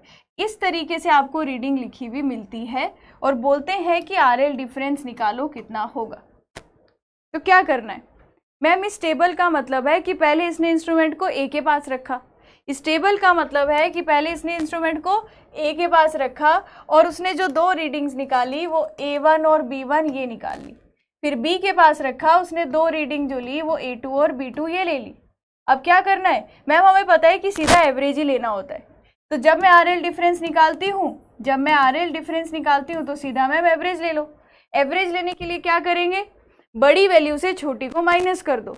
तो बड़ी वैल्यू से छोटी को माइनस करना मतलब 3 माइनस B1 माइनस A1 भी हो सकता है फॉर्मूला, A1 माइनस B1 भी हो सकता है। बड़ी से छोटी को करना है बस न्यूमेरिकल देख के। 3 माइनस 2.5 कर दिया प्लस 2.5 माइनस 1.5 डिवाइडेड बाय 2। यहाँ से आपको क्या मिल जाएगा, RL difference between A and B. तो मैम ये पता चल गया कि आरएल डिफरेंस कितना होगा बिटवीन ए एंड बी। आपने बताया कितनी वैल्यू आ रही है निकल कर, 0.75 आ रही है। नहीं, यहाँ बैक साइड नहीं होता कुमार सोनू, या ऐसा कुछ नहीं है। आपको बैक साइड वाली कहानी सुनाती हूँ, मतलब समझाती हूँ कि क्या होता है। अभी आपका मेन पर्पस है दो पॉइंट के बीच हाइट का डिफरेंस निकालना, और वो आप रीडिंग लेकर निकाल पा रहे हो। तो आपने 2 पॉइंट के बीच हाइट डिफरेंस निकाल लिया। अगर मुझे एक जगह पे रीडिंग 1 पता है, दूसरे पे 2 मीटर है, तो 1 माइनस 2 करूँगी, हाइट डिफरेंस आ जाएगा। आप बैक साइड और बेंचमार्क वाली कहानी कब लेकर आओगे नीलू, ये तब आप लेकर आओगे जब आपको आरएल निकालना होगा। ठीक है, तो ये 0.75 मीटर आया, कोई डाउट? तो मैम ये तो समझ में आ गया। ये चीज़ तो मैक्सिमम लोग अब आप कर लोगे कि जब आपको अलग अलग रीडिंग दी होगी तो आप आरएल डिफरेंस निकाल कर यहाँ पर 2 पॉइंट्स के बीच का हाइट निकाल लोगे अगर ऐसा न्यूमेरिकल आता है। बताओ, अगर ऐसा न्यूमेरिकल आता है तो सॉल्व हो जाएगा, कुछ भी नहीं है। अब मुझे एक बढ़िया से जवाब देना है, आपने एक बढ़िया सा जवाब देना है। अब मैंने इस क्वेश्चन में पूछा, जो आरएल वाली बात आप कर रहे थे नीलू, इसलिए मैं पूछ लेती हूँ आपसे। अब देखो, मैंने बोला आरएल एट ए, अब मैंने बोला RL at A is 100 metre. What is the RL at B? अब जिसको आता भी है, जो आता है उसको 2 मिनट के लिए भूल जाइए, और जो मैं बात बता रही हूँ उसको ध्यान से सुनिए। जिसने पहले पढ़ा है मैं उनके लिए बोल रही हूँ कि जो आता है उसको साइड रख के मेरी बात सुनना। अब देखो मैम, जब इंस्ट्रूमेंट ए पर था तो रीडिंग हमें यहाँ पर ए के पास कितनी मिली थी, 2.5 मीटर। अब मुझे बताओ, इंस्ट्रूमेंट ए पर ही है, रीडिंग का बढ़ना मतलब ग्राउंड पे राइज हो रहा है या फॉल हो रहा है? जब रीडिंग बढ़ रही है तो ग्राउंड पे राइज हो रहा है या फॉल हो रहा है? सुबह ही बताया था मैम, अगर रीडिंग बढ़ेगी, जब रीडिंग बढ़ेगी तो इसका मतलब ग्राउंड में फॉल आया है। तो अगर ए पर रीडिंग मैम 2.5 थी, बी पर रीडिंग अगर वो 2.5 से ज़्यादा हो गई है 3.0, तो मतलब जब रीडिंग इंक्रीज होती है, क्या आपको पता है कि ग्राउंड पे फॉल आता है? पता है ना? तो मैम इंस्ट्रूमेंट को जब ए पे रखा था तो पहली ए पे रीडिंग 2.5 थी, बी पे बढ़ गई, तो यहाँ से ये कंक्लूजन निकाल सकती हूँ कि बी पॉइंट जो होगा B point will lie below point A. B point A point के बिलो लाई करेगा। जल्दी से बता दीजिए, ये बहुत ही बढ़िया कंक्लूजन है और डायरेक्ट इस पे भी सवाल आए हैं। रीडिंग को देख के बताना है कौन सा पॉइंट ऊपर लाई कर रहा है, कौन सा नीचे लाई कर रहा है, तो ये पहचानना पड़ेगा। मैम इस रीडिंग से भी देखूं तो सेम बात है, यहाँ ज़्यादा है यहाँ कम है, मतलब बी पॉइंट नीचे लाई करेगा तभी तो उसमें रीडिंग ज़्यादा ही होगी। तो इसका मतलब अगर मुझे अब पूछता है कि आरएल बी पे निकालो, तो आरएल एट बी किसके बराबर होगा? मैम आरएल एट ए का मतलब है, अब ध्यान से सुनना, मीन सी लेवल से आरएल एट ए कितना था, 100 था। तो मैम ए और बी के बीच का हाइट का डिफरेंस कितना निकाला आपने, 0.75। तो क्या मैं बोल सकती हूँ कि 100 में इस वैल्यू को माइनस करना पड़ेगा। माइनस क्यों कर रहे हैं? क्योंकि बी पॉइंट नीचे लाई कर रहे हैं, तो आपको आर एल एट बी मिल जाएगा। बोलिए, बी पर आर एल निकालने के लिए मुझे सिर्फ ये देखना था कि बी पॉइंट नीचे लाई कर रहा है या ऊपर लाई कर रहा है। अगर नीचे लाई करेगा तो ए वाली रीडिंग, ए वाले जो आर एल है उससे माइनस कर देंगे। अगर बी पॉइंट ऊपर लाई करता तो ए वाले आर एल से उसमें ऐड कर देते। तो ये वैल्यू कितनी आ गई? 99.25, 99.25 मीटर। तो ये रीडिंग कितनी आ गई? 99.25 मीटर। समझ में आया कि नहीं? बोलो। इस रीडिंग को देखा तो मैम इसका मतलब ए पॉइंट और बी पॉइंट में बी नीचे है। ए पर अगर आर एल 100 है, 4 ऑप्शंस में से ढूंढना है कि बी पे आर एल क्या होगा। जो 100 से कम होगा वो होगा। कैसे पता चला? क्योंकि बी पॉइंट बिलो लाई कर रहा है।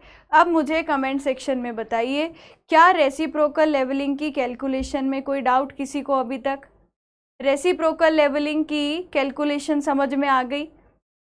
हर क्वेश्चन में यही देखना है, एवरेज लेकर डिवाइड करके आपके पास हाइट का डिफरेंस आ जाएगा। ए और बी के बीच में आर एल निकालना है तो देखना है बी ऊपर है या नीचे है। अगर ऊपर होता तो ऐड कर देते, नीचे होता तो आप माइनस कर देते। ठीक है।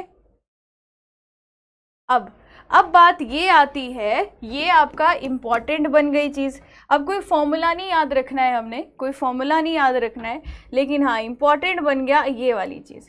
आर एल डिफरेंस ए और बी के बीच में, एक जगह से जो 2 रीडिंग ली है, दूसरी जगह से जो 2 रीडिंग ली है, डिवाइड बाय 2 कर देंगे, है ना। अब मैं आपको एक चीज़ समझाती हूँ। अब जैसे मैंने आपको बोला कि अगर आप इंस्ट्रूमेंट को सेंटर पे रख पा रहे हो, सेंटर पे मतलब D1 डिस्टेंस दूर ही रीडिंग ली, D2 डिस्टेंस दूर ही रीडिंग ली, तो दोनों का एरर कैंसिल हो जाता है।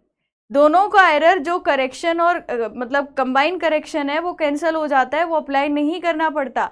यहाँ इस टॉपिक से एक मोस्ट फेवरेट क्वेश्चन आपके बहुत सारे एग्जाम्स का मोस्ट फेवरेट है, मैं 4-5 स्टार लगा दूंगी। बहुत सारे क्वेश्चंस हैं जो इस टॉपिक से पूछे जाते हैं। क्या है? It eliminate the need of applying correction due to curvature of earth and refraction and collimation error.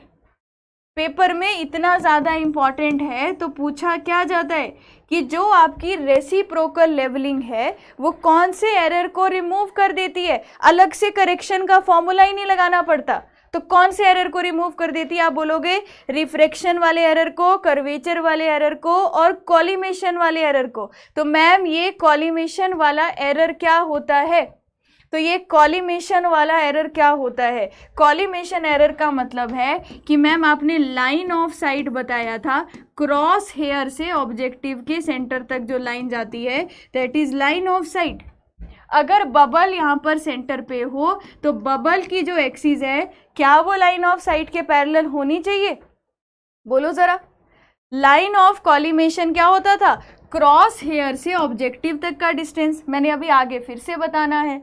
और मैम जब बबल सेंटर पे होगा तो उस बबल के टेंजेंट से होती हुई लाइन जो होती थी बबल ट्यूब एक्सिस बोल देते हैं इसको। बबल ट्यूब एक्सिस बताओ। अगर ये दोनों पैरेलल नहीं होते और उसकी वजह से भी अगर कोई एरर आएगा तो वो भी एडजस्ट हो जाता है। जैसे अभी दोनों एरर सेम आए और कैंसिल हो गए ना इक्वेशन में, ये भी कैंसिल हो जाते हैं। तो ये तीनों एरर को एलिमिनेट कर देता है। याद रहेगा क्या? पेपर के लिए बहुत ज़्यादा इंपॉर्टेंट है, इसलिए फोकस कर रही हूँ, तीनों याद रखना। अब वो आपसे पूछेगा तो रेसिप्रोकल लेवलिंग कौन से एरर को रिमूव नहीं करता ये भी बताओ। तो रेसिप्रोकल लेवलिंग कौन से एरर को रिमूव नहीं करता है? तो मैं बता देती हूँ, एरर ड्यू टू पैरालेक्स। अब क्या बोला? Error due to parallax is not being eliminated. Parallax क्या होता है? Error in reading of instrument due to eye of observer not in plane perpendicular to the plane of scale. या collimation error तो आपको समझा दिया। when the collimation axis is not horizontal when instrument is level। तो मतलब collimation error क्या था? ये वाली लाइन और बबल लाइन दोनों पैरेलल ना हो। मतलब और ऑब्वियस सी बात है जब इंस्ट्रूमेंट लेवल नहीं होगा तभी collimation error आएगा। ये पैरालेक्स क्या होता है? पैरालेक्स मैं आपको समझाती हूँ, आप बचपन में ज़रूर करते होंगे। पैरालेक्स को अगर मैं आपको समझाऊँ तो आप क्या कीजिएगा, अगर आपने नहीं किया है, आप एक कागज़ लीजिएगा, आपके पास जो नोट्स हैं, आप इस कागज़ से सामने किसी ऑब्जेक्ट को एक आंख बंद करके देखिएगा, ठीक है। एक आंख बंद करके देखिएगा, फिर दूसरी आंख बंद करके देखिएगा। क्या आपको लगता है कि ऑब्जेक्ट इधर उधर हो गया? बताना। आपने बचपन में शायद किया होगा, मैंने तो किया था। तो हम बोलते थे देखो जादू हो गया। क्या करते थे, पहले एक आंख बंद की है और सामने ऑब्जेक्ट को देख रही हो, अब दूसरी बंद की है तो मुझे इस कागज को हिलाना पड़ेगा तभी ऑब्जेक्ट दिखेगा। देखो जरा करके एक बार, ऐसा होता है कि नहीं? ऐसा होता है कि नहीं? तो ये वाला जो एरर आ रहा है ना, ये हमारी ऑब्जर्वर की आई की वजह से आ रहा है। ऑब्जर्वर की आई की वजह से आ रहा है। इस एरर को पैरालेक्स बोलते हैं। सिंपल भाषा में कोई पूछे तो ऐसे एक्सप्लेन कर देना कि मैम ये ऑब्जेक्ट तो वही था, आई की पोजीशन इधर उधर हुई तो हमें लग रहा है ऑब्जेक्ट अपनी जगह से हिल गया, पर सामने जिसको देख रहे हो वो तो उसी जगह पर है। तो इसको पैरालेक्स बोलते हैं, एरर इन, या फिर, और इसको टेक्निकली कैसे समझा दिया इन्होंने, इसको टेक्निकली ये दो ऐसे समझा दिया कि यहाँ पर से मैं सामने से इसको देख रही हूँ। अब कोई ऑब्जर्वर यहाँ पर स्टाफ को देख रहा है, रीडिंग पढ़ रहा है लेफ्ट आई से। अगर मैं रीडिंग राइट आई से पढ़ती हूँ, क्या उस वजह से एरर आ सकता है? बिल्कुल आ सकता है, तो वो यहाँ रिमूव नहीं करेंगे। दूसरी बात, मेरी आंख जो है वो बिल्कुल परपेंडिकुलर होनी चाहिए स्टाफ के। अगर ये परपेंडिकुलर नहीं है, माइनर सा कुछ एंगल भी बना रही है, तो भी एरर आ सकता है, बिल्कुल आ सकता है। इस एरर को बोलते हैं पैरालेक्स एरर। तो इसको तो हम वैसे भी रिमूव नहीं कर पाएंगे, इसको रिमूव करने का तरीका ही क्या हो पाएगा? मतलब ये वाला एरर जो होगा ये पैरालेक्स की वजह से आता है कि ऑब्जर्वर की आई उसी प्लेन में नहीं है जो उसको रीडिंग लेनी थी। तो मेरी एक आंख और दूसरी आंख दोनों अलग ऑब्जर्वेशन दिखा रही है, या फिर मेरी आंख परपेंडिकुलर नहीं है स्टाफ के, उस वजह से अलग अलग रीडिंग में पढ़ रही हूँ, तो उसको पैरालेक्स बोलते हैं। पैरालेक्स क्लियर हो गया? बोलिए, पैरालेक्स क्लियर हो गया?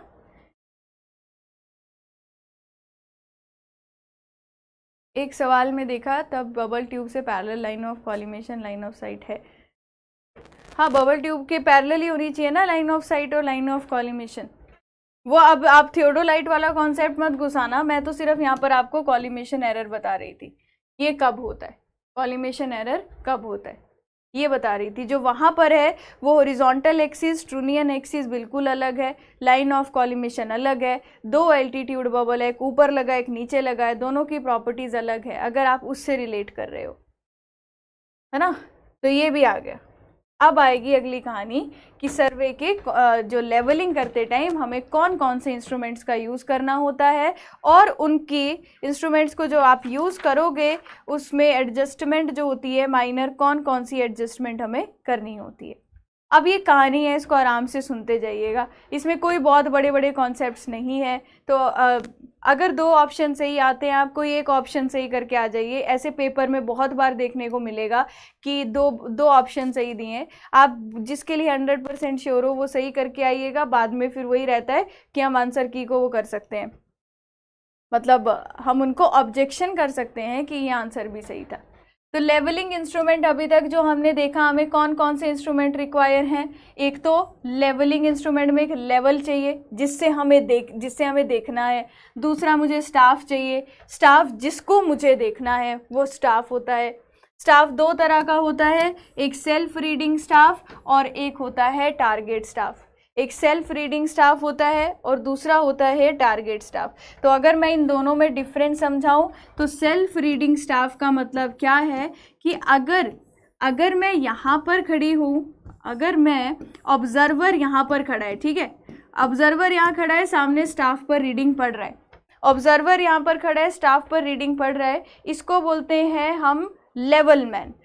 लेवल मैन जो लेवल वाली रीडिंग पढ़ेगा, ये कौन होगा? Level man. मतलब मैं अभी लेवल मैन हूँ, सामने आप क्या हो? स्टाफ मैन हो। जिसने स्टाफ को पकड़ा है उसको क्या बोल दिया? Staff man. तो अगर लेवल मैन यानी कि मैं अपने आप स्टाफ की रीडिंग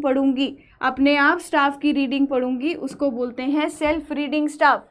लेकिन मैम अगर आपका काम सिर्फ इंस्ट्रूमेंट को लेवल करना हो और सामने वाले बंदे को डायरेक्ट करना हो, तो सामने वाला बंदा अगर स्टाफ मैन रीडिंग पढ़ रहा है तो उसको बोलते हैं टारगेट स्टाफ।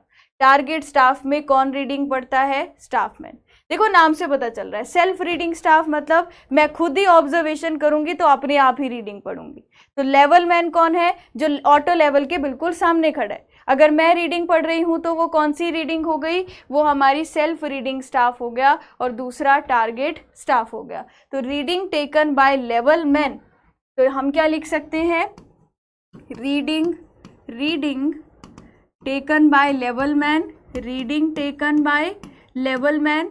तो लेवल मैन कौन होगा? डायग्राम में समझा दिया। Reading taken by level man, वो कौन, किस स्टाफ पे रीडिंग लेगा मैम? वो सेल्फ रीडिंग स्टाफ पर लेगा। तो ये किस पे रहेगा reading? Self reading taken by level man on self reading, या ऑन लिख दीजिए, ऑन सेल्फ रीडिंग स्टाफ। कोई डाउट? और जो रीडिंग आपने किसने ली होगी? Reading taken by staff man मतलब जिसने स्टाफ को पकड़ा होगा, अगर वो लेगा ऑन टारगेट स्टाफ। तो टारगेट स्टाफ और इसमें यही डिफरेंस होता है कि कौन रीडिंग ले रहा है, इस बेसिस पे हम इनको अलग अलग में क्लासिफाई कर देते हैं। कोई डाउट किसी को? अब ज़्यादातर जो यूज़ होता है, आपने जो कॉलेज में यूज़ किया है वो कौन सा यूज़ किया है? अपने आप रीडिंग लेते थे या सामने वाले को बोलते थे कि तू रीडिंग ले? मैंने तो जो यूज़ किया है वो हमने सेल्फ रीडिंग स्टाफ ही यूज़ किया है, क्योंकि ज़्यादातर इंडिया में भी अगर मैं बात करूँ तो ज़्यादातर जो स्टाफ यूज़ होता है वो सेल्फ रीडिंग स्टाफ ही यूज़ होता है as compare to targeted staff. अब बात करते हैं सेल्फ रीडिंग स्टाफ की। अब बात करते हैं सबसे पहले सेल्फ रीडिंग स्टाफ की। तो सेल्फ रीडिंग स्टाफ जो होता है ये फर्दर मेरा कुछ टाइप का होता है। मैं आपके लिए इमेज लेकर आई हूँ, आपको उसमें समझाऊंगी। तो सेल्फ रीडिंग स्टाफ मेरा फर्दर कुछ टाइप्स का होता है। कितने टाइप का होता है? तो सबसे पहले बात करते हैं वर्टिकल स्टाफ, या इसको बोलते हैं सॉलिड स्टाफ। सॉलिड स्टाफ कौन सा स्टाफ है? इसको आप फोल्ड नहीं कर सकते, मतलब अगर ये 3 मीटर का है तो सीधा आपको जहां भी ले जाना है तो इतना बड़ा 3 मीटर का स्टाफ ऐसे हाथ में होल्ड करके ले जाना पड़ेगा। जनरली जो आपका सॉलिड स्टाफ होता है वो 3 मीटर का ही होता है। इसमें क्या होगा? ग्रेजुएशंस इस तरीके से बनी होंगी, मैं आपको एक्चुअल फोटो दिखाऊंगी। तो सॉलिड स्टाफ जो है इसको फोल्ड नहीं कर सकते, और जनरली ये कितनी हाइट का होता है? जनरली 3 मीटर लेंथ का अवेलेबल होता है।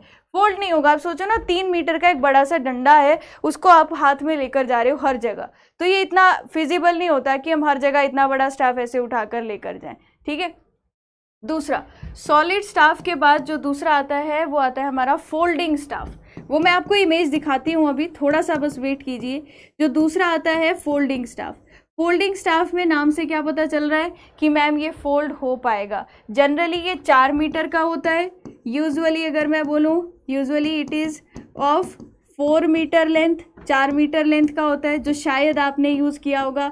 और 4 मीटर लेंथ जो होती है ये डिवाइड होती है 2-2 मीटर की लेंथ में, डिवाइड होती है 2 मीटर और 2 मीटर की लेंथ में। मतलब मैं आपको समझाती हूँ कि क्या है। तो फोल्डेबल स्टाफ जो है वो फोल्ड हो जाएगा, और जनरली 2-2 मीटर की लेंथ इसमें अवेलेबल रहती है, और इसमें हिंज प्रोवाइड किया होता है, बीच में एक हिंज इज प्रोवाइडेड। इससे ज़्यादा इसमें डिटेल मत पढ़ना, मैंने आपको जितना भी इंस्ट्रूमेंट के बारे में जानना है वो यहीं बता दूंगी। हिंज प्रोवाइड करने का मतलब क्या है? एक तो मान लीजिए कि सीधा स्टाफ है, इतना सा मान लो, ये पूरा उठाकर लेकर जाना है सीधा, तो उसको सॉलिड स्टाफ बोल दिया। इस स्टाफ में क्या बीच में हिंज होगा तभी ये फोल्ड हो पाएगा? बताओ। फोल्डेबल स्टाफ बोल सकती हूँ इसे। अगर ये फोल्ड हो जाएगा तो वो बन जाएगा फोल्डेबल स्टाफ। क्लियर हो गया? बोलिए।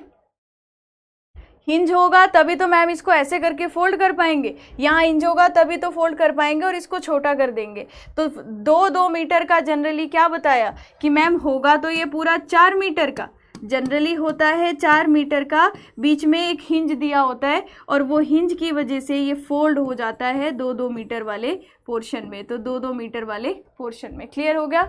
ठीक है। तीसरा जो इसके आगे आता है, तीसरा जो फोल्डिंग स्टाफ के बाद आता है, जो आपको वहाँ डायग्राम भी दिख गया, ये होता है टेलीस्कोपिक स्टाफ। मैंने ये यूज़ किया है, पता नहीं आपने कौन सा यूज़ किया होगा। तो ये है टेलीस्कोपिक स्टाफ। टेलीस्कोपिक स्टाफ की अच्छी खासियत क्या है? हिंज देने की ज़रूरत नहीं है।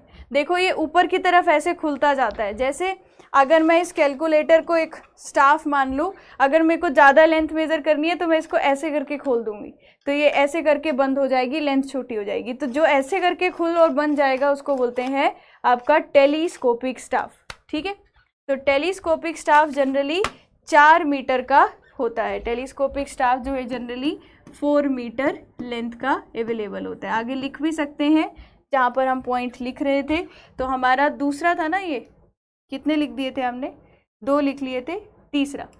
तीसरा जो है टेलीस्कोपिक, आपने कौन सा यूज़ किया है, जिसने भी कॉलेज में यूज़ किया है जो टेलीस्कोपिक स्टाफ है, आपने कौन सा यूज़ किया है बताना। इसको हम यहाँ पर मेंशन कर देते हैं। तो जो आपका टेलीस्कोपिक स्टाफ है जनरली 4 मीटर लेंथ का होगा।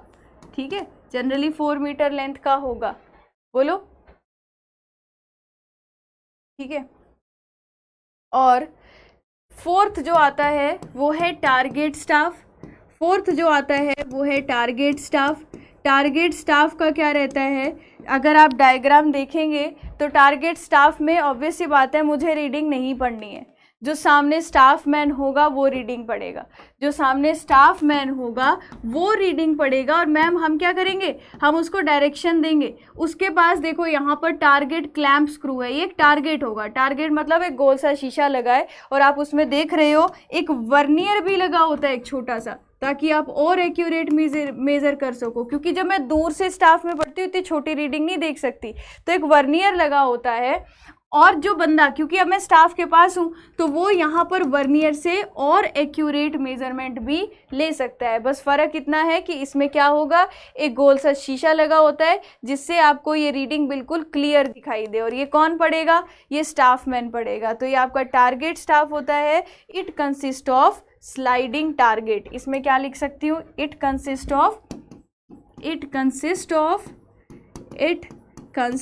Of sliding target. Sliding target मतलब जो स्लाइडिंग टारगेट होगा ना, आप उसमें देखकर स्टाफ मैन को बताओगे कि नहीं थोड़ा सा ऊपर है रीडिंग, नहीं थोड़ा सा नीचे है, तो आप उसको डायरेक्शन दोगे, रीडिंग वो पड़ेगा। ठीक है, इक्विप्ड विद वर्नियर ग्रेजुएशन। आपने जो स्टाफ यूज़ किया है मुझे ये बताओ उसका लीस्ट काउंट कितना था। इक्विप्ड विद वर्नियर ग्रेजुएशन, इसमें क्या होता है मैम, एक वर्नियर भी लगा होता है। ठीक है, ये 5 मीटर लेंथ का होता है जनरली। अगर इसकी लेंथ पूछोगे तो जनरली ये मेरा 5 मीटर लेंथ का अवेलेबल होता है। और अगर मैं लीस्ट काउंट की बात करूँ तो लीस्ट काउंट जो आपको मैक्सिमम स्टाफ में मिलेगा वो आपको 5 mm का मिलेगा। लीस्ट काउंट 5 mm मिलने का मतलब क्या है, अगर लिखा है कि least count of instrument is 5 mm, तो मतलब वो 5 mm तक की रीडिंग को एक्यूरेटली बता पाएगा।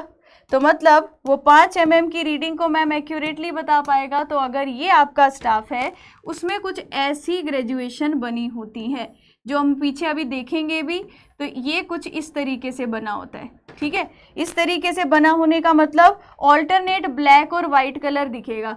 तो ऑल्टरनेट ये जो वाइट कलर है इसका थिकनेस कितना है, 5 mm। इसके बाद जो ब्लैक कलर है इसका थिकनेस कितना है, 5 mm। इसके बाद जो वाइट कलर है इसका थिकनेस भी कितना है, 5 mm। तो जितना जितना ये डब्बा है ना, मतलब ये 5 mm रीडिंग है। इसके ऊपर जो अगला डब्बा है वो क्या है, 5 mm। इसके बीच जो ब्लैक वाला गैप है वो कितना है, 5 mm। तो मैक्सिमम स्टाफ जो होते हैं उसका लीस्ट काउंट कितना होता है, 5 mm। जनरली यही अवेलेबल होता है और आपसे पेपर में पूछा जाए तो हम यही आंसर करते हैं। इसके अलावा 2 mm का भी हो सकता है पर वो बहुत कम है, लेकिन 5 mm का जनरली अवेलेबल रहता है। क्लियर है आपको, बोलिए। ये तो सारी थ्योरी है, मैंने बोला ना, अब सिर्फ हमने इंस्ट्रूमेंट के बारे में ही जानना है, तो मैम ये तो हो गई स्टाफ की कहानी। ये 3-4 तरह के हैं, इनके सबके आपको क्या याद रखने, टाइप याद रखने। अब मैं किसके बारे में बात करूंगी, जो सर्वे में हम लोग जो हम सर्वे में यूज़ कर रहे हैं, ऑटो लेवल, डंपी लेवल या ये सब टाइप के लेवल, उसमें जो टेलीस्कोप यूज़ होता है। तो इस डायग्राम से पहले मैं आपको किसके बारे में बता रही हूँ, जो टेलीस्कोप यूज्ड इन, इसके बारे में थोड़े इंपॉर्टेंट पॉइंट है।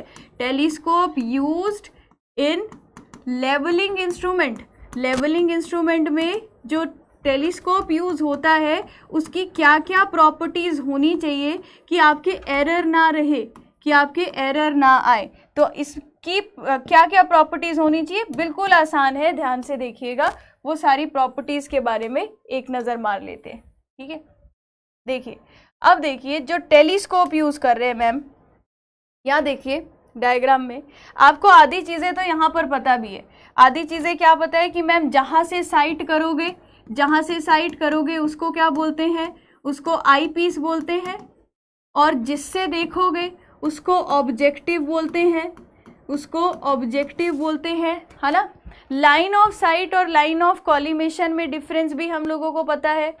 और मुझे ये भी पता है कि आपका जो इंस्ट्रूमेंट है, अगर इस तरीके से कुछ दिखाऊं तो मैम यहाँ पर आपका आई पीस होता है और यहाँ पर आपका ऑब्जेक्टिव लेंस होता है, और आई पीस और ऑब्जेक्टिव के बीच में एक डायफ्राम होता है और उसमें क्रॉस हेयर बना होता है, डायफ्राम होता है, क्रॉस हेयर बना होता है। तो यहाँ पर आपसे क्या पूछा जाए अगर, तो डायफ्राम क्या होगा, डायफ्राम जो होगा इसमें क्या बना रहता है, डायफ्राम में क्रॉस हेयर बना रहता है। जो क्रॉस हेयर है ये कैसा दिखाई देगा, जनरली ऐसा दिखाई देगा, एक वर्टिकल हेयर एक हॉरिजॉन्टल हेयर। तो जब मैं यहाँ से देखूंगी एक वर्टिकल और एक हॉरिजॉन्टल हेयर में, जो वर्टिकल हेयर होगा उसका काम क्या होगा बताओ, जो वर्टिकल हेयर होगा वो उसका काम क्या होगा कि मैम जब मैं यहाँ से देख रही हूँ तो स्टाफ वर्टिकल है या नहीं, तो जो क्रॉस हेयर की लाइन है ब्लैक वाली सीधी, वो मेरी स्टाफ पे बिल्कुल सीधी आनी चाहिए। तो ये किस लिए यूज़ किया जाता है, ताकि हम ये चेक कर सके कि स्टाफ इज़ वर्टिकल और नॉट, स्टाफ इज़ वर्टिकल और नॉट, स्टाफ की वर्टिकलिटी को चेक करने के लिए। और हॉरिजॉन्टल हेयर किस लिए दिया जाता है मैम, हॉरिजॉन्टल हेयर इसलिए दिया जाता है ताकि आप स्टाफ पर रीडिंग नोट डाउन कर सको, to take the reading on staff. अब रीडिंग लेनी है तो आप क्या देखेंगे कि आपकी जो ब्लैक वाली स्ट्रिप है ना, किसके साथ आपका ये लाइन मैच हो रही है। क्लियर हो गया कि स्टाफ इज वर्टिकल और नॉट, ये चेक करना है तो वर्टिकल हेयर। हॉरिजॉन्टल हेयर किस लिए है, ताकि हम लोग क्या ले सकें, रीडिंग ले सकें।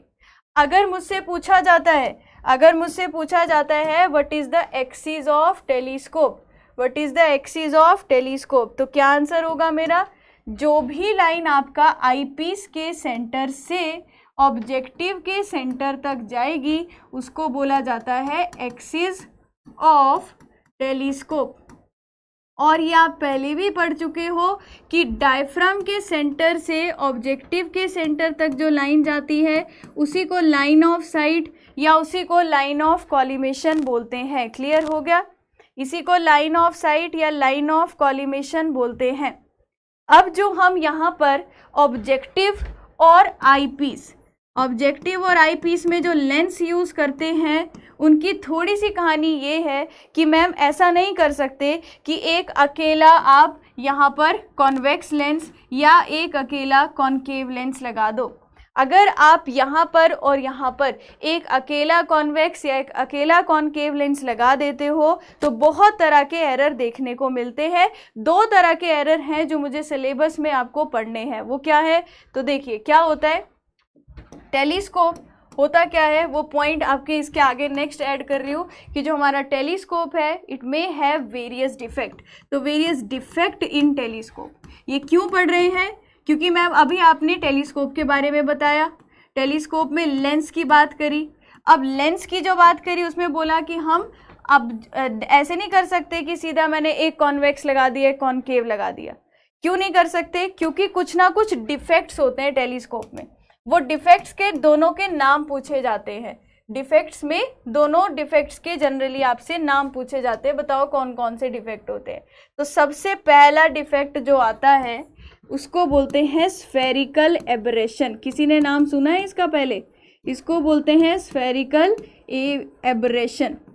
पहला जो डिफेक्ट आता है लेंस में वो क्या आता है, स्फेरिकल एबरेशन। ये डिफेक्ट इस वजह से आता है, अब अगर मैं यहाँ पर एक लेंस यूज़ कर रही हूँ, इतना तो सबको पता है कि जब रे ऑफ लाइट आएगी तो आपकी सारी रेज जो हैं एक ही जगह पे टकरा के मिलनी चाहिए, और जहाँ पर सारी रेज मिलनी चाहिए उस पॉइंट को क्या बोलते हैं बताना, जहाँ सारी रेज मिलनी चाहिए उस पॉइंट को बोलते हैं मैम फोकल पॉइंट। लेकिन ड्यू टू अगर लेंस हमारा स्फेरिकल होता है तो सारी रेज एक जगह पर नहीं मिल पाती। अगर सारी रेज एक जगह पर नहीं मिल पाती तो उस वजह से ये डिफेक्ट आता है। अगर सारी रेज एक जगह पे नहीं मिल पाएंगी तो क्या आपका लेंस फोकस कर पाएगा? नहीं कर पाएगा। तो स्फेरिकल एब्रेशन क्या होता है? When all the rays do not मतलब अगर हम bring the light into same focus, when all the rays of light do not meet at a same point, जो सेम पॉइंट है वो कौन सा है? सेम पॉइंट ब्रैकेट में लिख दिया फोकल पॉइंट, ठीक है। ड्यू टू स्फेरिसिटी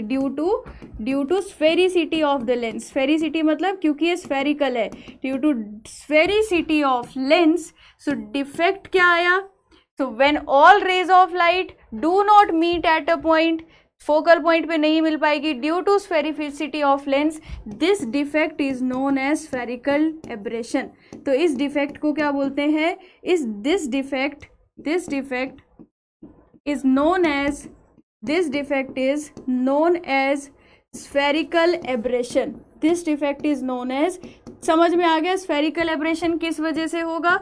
और ये इस वजह से होगा क्योंकि मेरा लेंस जो है वो कर्वेचर है और एक जगह पर फोकल पॉइंट नहीं मिल पा रहा है। तो पेपर में पहली चीज तो पूछेंगे स्फेरिकल एब्रेशन, तो ना कैसे याद रहेगी?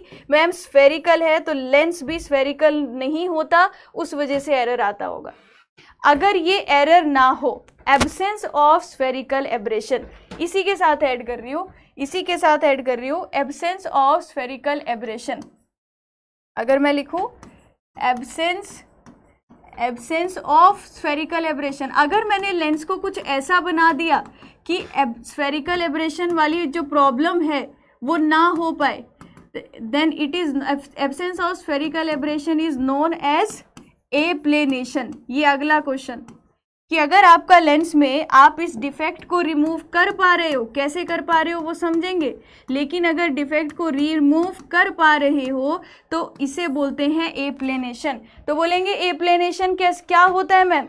एप्लेनेशन का मतलब है कि अगर कोई लेंस में स्फेरिकल डिफेक्ट था लेकिन आपने उसको रिमूव कर दिया, तो अगर कोई लेंस में स्फेरिकल डिफेक्ट नहीं बचा तो एब्सेंस ऑफ स्फेरिकल एब्रेशन को बोलते हैं एप्लेनेशन, ठीक है।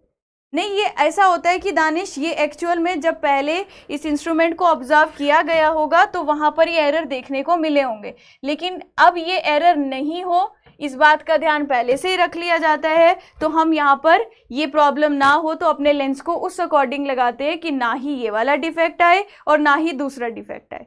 तो मैं आपको अभी सिर्फ ये बता रही हूँ कि पहले हमने ये कुछ डिफेक्ट्स थे जिनको ऑब्जर्व किया। तो पहला स्फेरिकल एब्रेशन ऑब्जर्व किया और दूसरा था क्रोमेटिक एब्रेशन। दूसरा क्या था? Chromatic aberration. तो अभी ये दोनों डिफेक्ट थे जो पहले लेंस में ऑब्जर्व किए जाते थे, पर अब क्या हुआ, अब हमने कुछ ऐसी एडवांसमेंट्स की, हमने देखा कि कैसे एरर को हटाएंगे, तो उन एरर को हटाया कैसे वो समझ रहे हैं, ठीक है। स्फेरिकल एब्रेशन कैसे याद रखा कि लेंस स्फेयर था और फोकस अच्छे से नहीं हो पा रहा था। क्रोमेटिक को कैसे याद रखना है? सी से क्रोमेटिक, सी से कलर। कई बार आप सामने किसी ऑब्जेक्ट को देखते हो तो आपने देखा होगा कि उसमें ना 7 कलर देखने को मिलते हैं। रेनबो भी तभी फॉर्म होता है ना।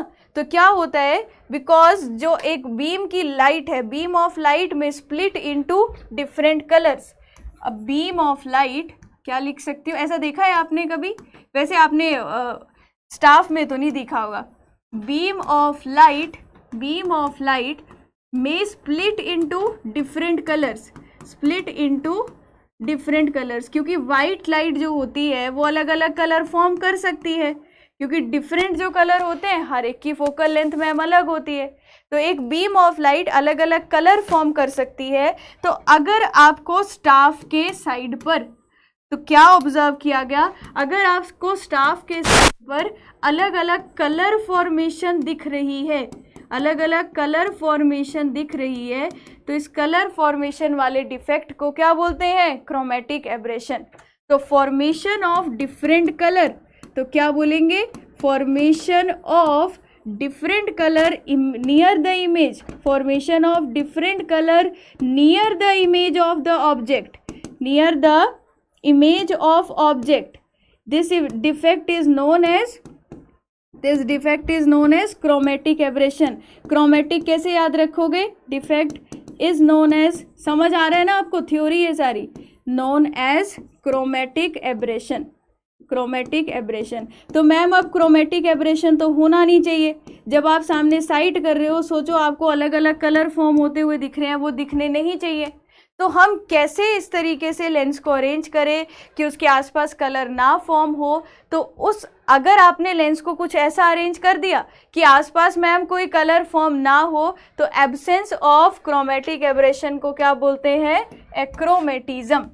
एब्सेंस ऑफ, मैंने थ्योरी इसलिए लास्ट में रखी थी. Absence of chromatic aberration, absence of chromatic aberration, absence of chromatic aberration को क्या बोलते हैं? एक्रोमेटिज्म. अच्छा, समझ आ रही है? ये तो बता दो. अब मैंने क्या बोला कि मैम पहले लेंस में एक ऐसा डिफेक्ट आता था जिसकी वजह से एक तो फोकस नहीं हो पा रहा था. किस वजह से फोकस नहीं हो पा रहा था? किस वजह से फोकस नहीं हो पा रहा था?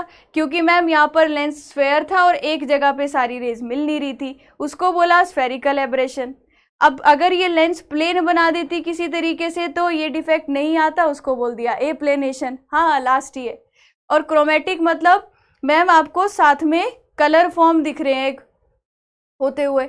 अगर आपको कलर फॉर्म होते हुए दिखे, उसको बोला क्रोमेटिक एब्रेशन.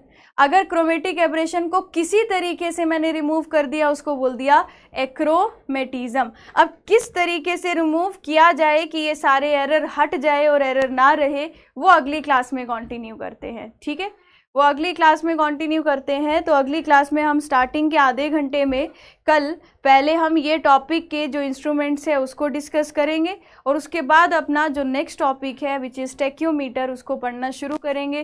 क्योंकि मुझे लगता है कि इसके बाद अभी पढ़ना आपके दिमाग सिर से ऊपर से जाएगा.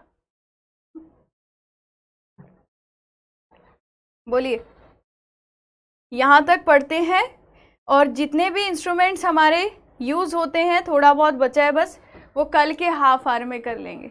अभी ऐसे अगर आपको मैं पढ़ाऊंगी भी तो फिर आपका भी कंसंट्रेशन इतना नहीं बन पाएगा. तो अभी के लिए सिर्फ इतना याद रखना, स्टाफ के कितने टाइप थे. 4 मीटर का होता है, 5 का भी हो सकता है, 3 का भी हो सकता है, 5 mm उसका वो लिस्ट काउंट होता है. और मैम जो लेंस के बारे में आपने बताया, 2 तरह के एरर होते हैं, क्रोमेटिक एब्रेशन और स्फेरिकल एब्रेशन. ये नहीं हो तो एक को बोलते हैं एप्लेनेशन, एक को बोलते हैं एक्रोमेटिज्म. ठीक है, तो कल इसको रिवाइज करके आइएगा. ओके, गुड नाइट कर दिए जल्दी जल्दी से. ठीक है, चलिए तो कल की क्लास में मिलते हैं. और कल हमारी क्लास शाम को 6 बजे ही होगी. तो 6 बजे हम इसके आधे घंटे में लेवलिंग इंस्ट्रूमेंट और उसके बाद टेक्योमीटर. ओके, चलिए अच्छे से रिवाइज कीजिए और अच्छे से रेस्ट कीजिए और अपना फ़ोन चलाने में कम से कम टाइम वेस्ट किया करो जो आप करते हो, ये बोलूँगी. और जब भी पढ़ाई करते हो और पढ़ाई करते करते पीक पे पहुंच जाते हो तो इस बात का ध्यान रख, ये याद कर लिया करो कि पढ़ाई शुरू क्यों की थी. जब भी आप कभी किसी चीज़ को करते करते बोर हो जाओ या पीक पे पहुंच जाओ कि अब मेरे से पढ़ाई नहीं हो रही, तो उस टाइम पर ये सोचा करो कि हमने शुरू क्यों किया था. क्योंकि हमें ये बनना था, बनने के लिए हमने पढ़ाई शुरू की थी. तो ये सर्कल फिर से आपका वापस आपको सेम रूटीन में ले आएगा. ठीक है, चलिए थैंक यू एवरीवन. क्लास को एंड करते हैं. थैंक यू कुमार, सोनू, और नेक्स्ट क्लास में मिलते हैं. Okay, bye bye. Thank you everyone.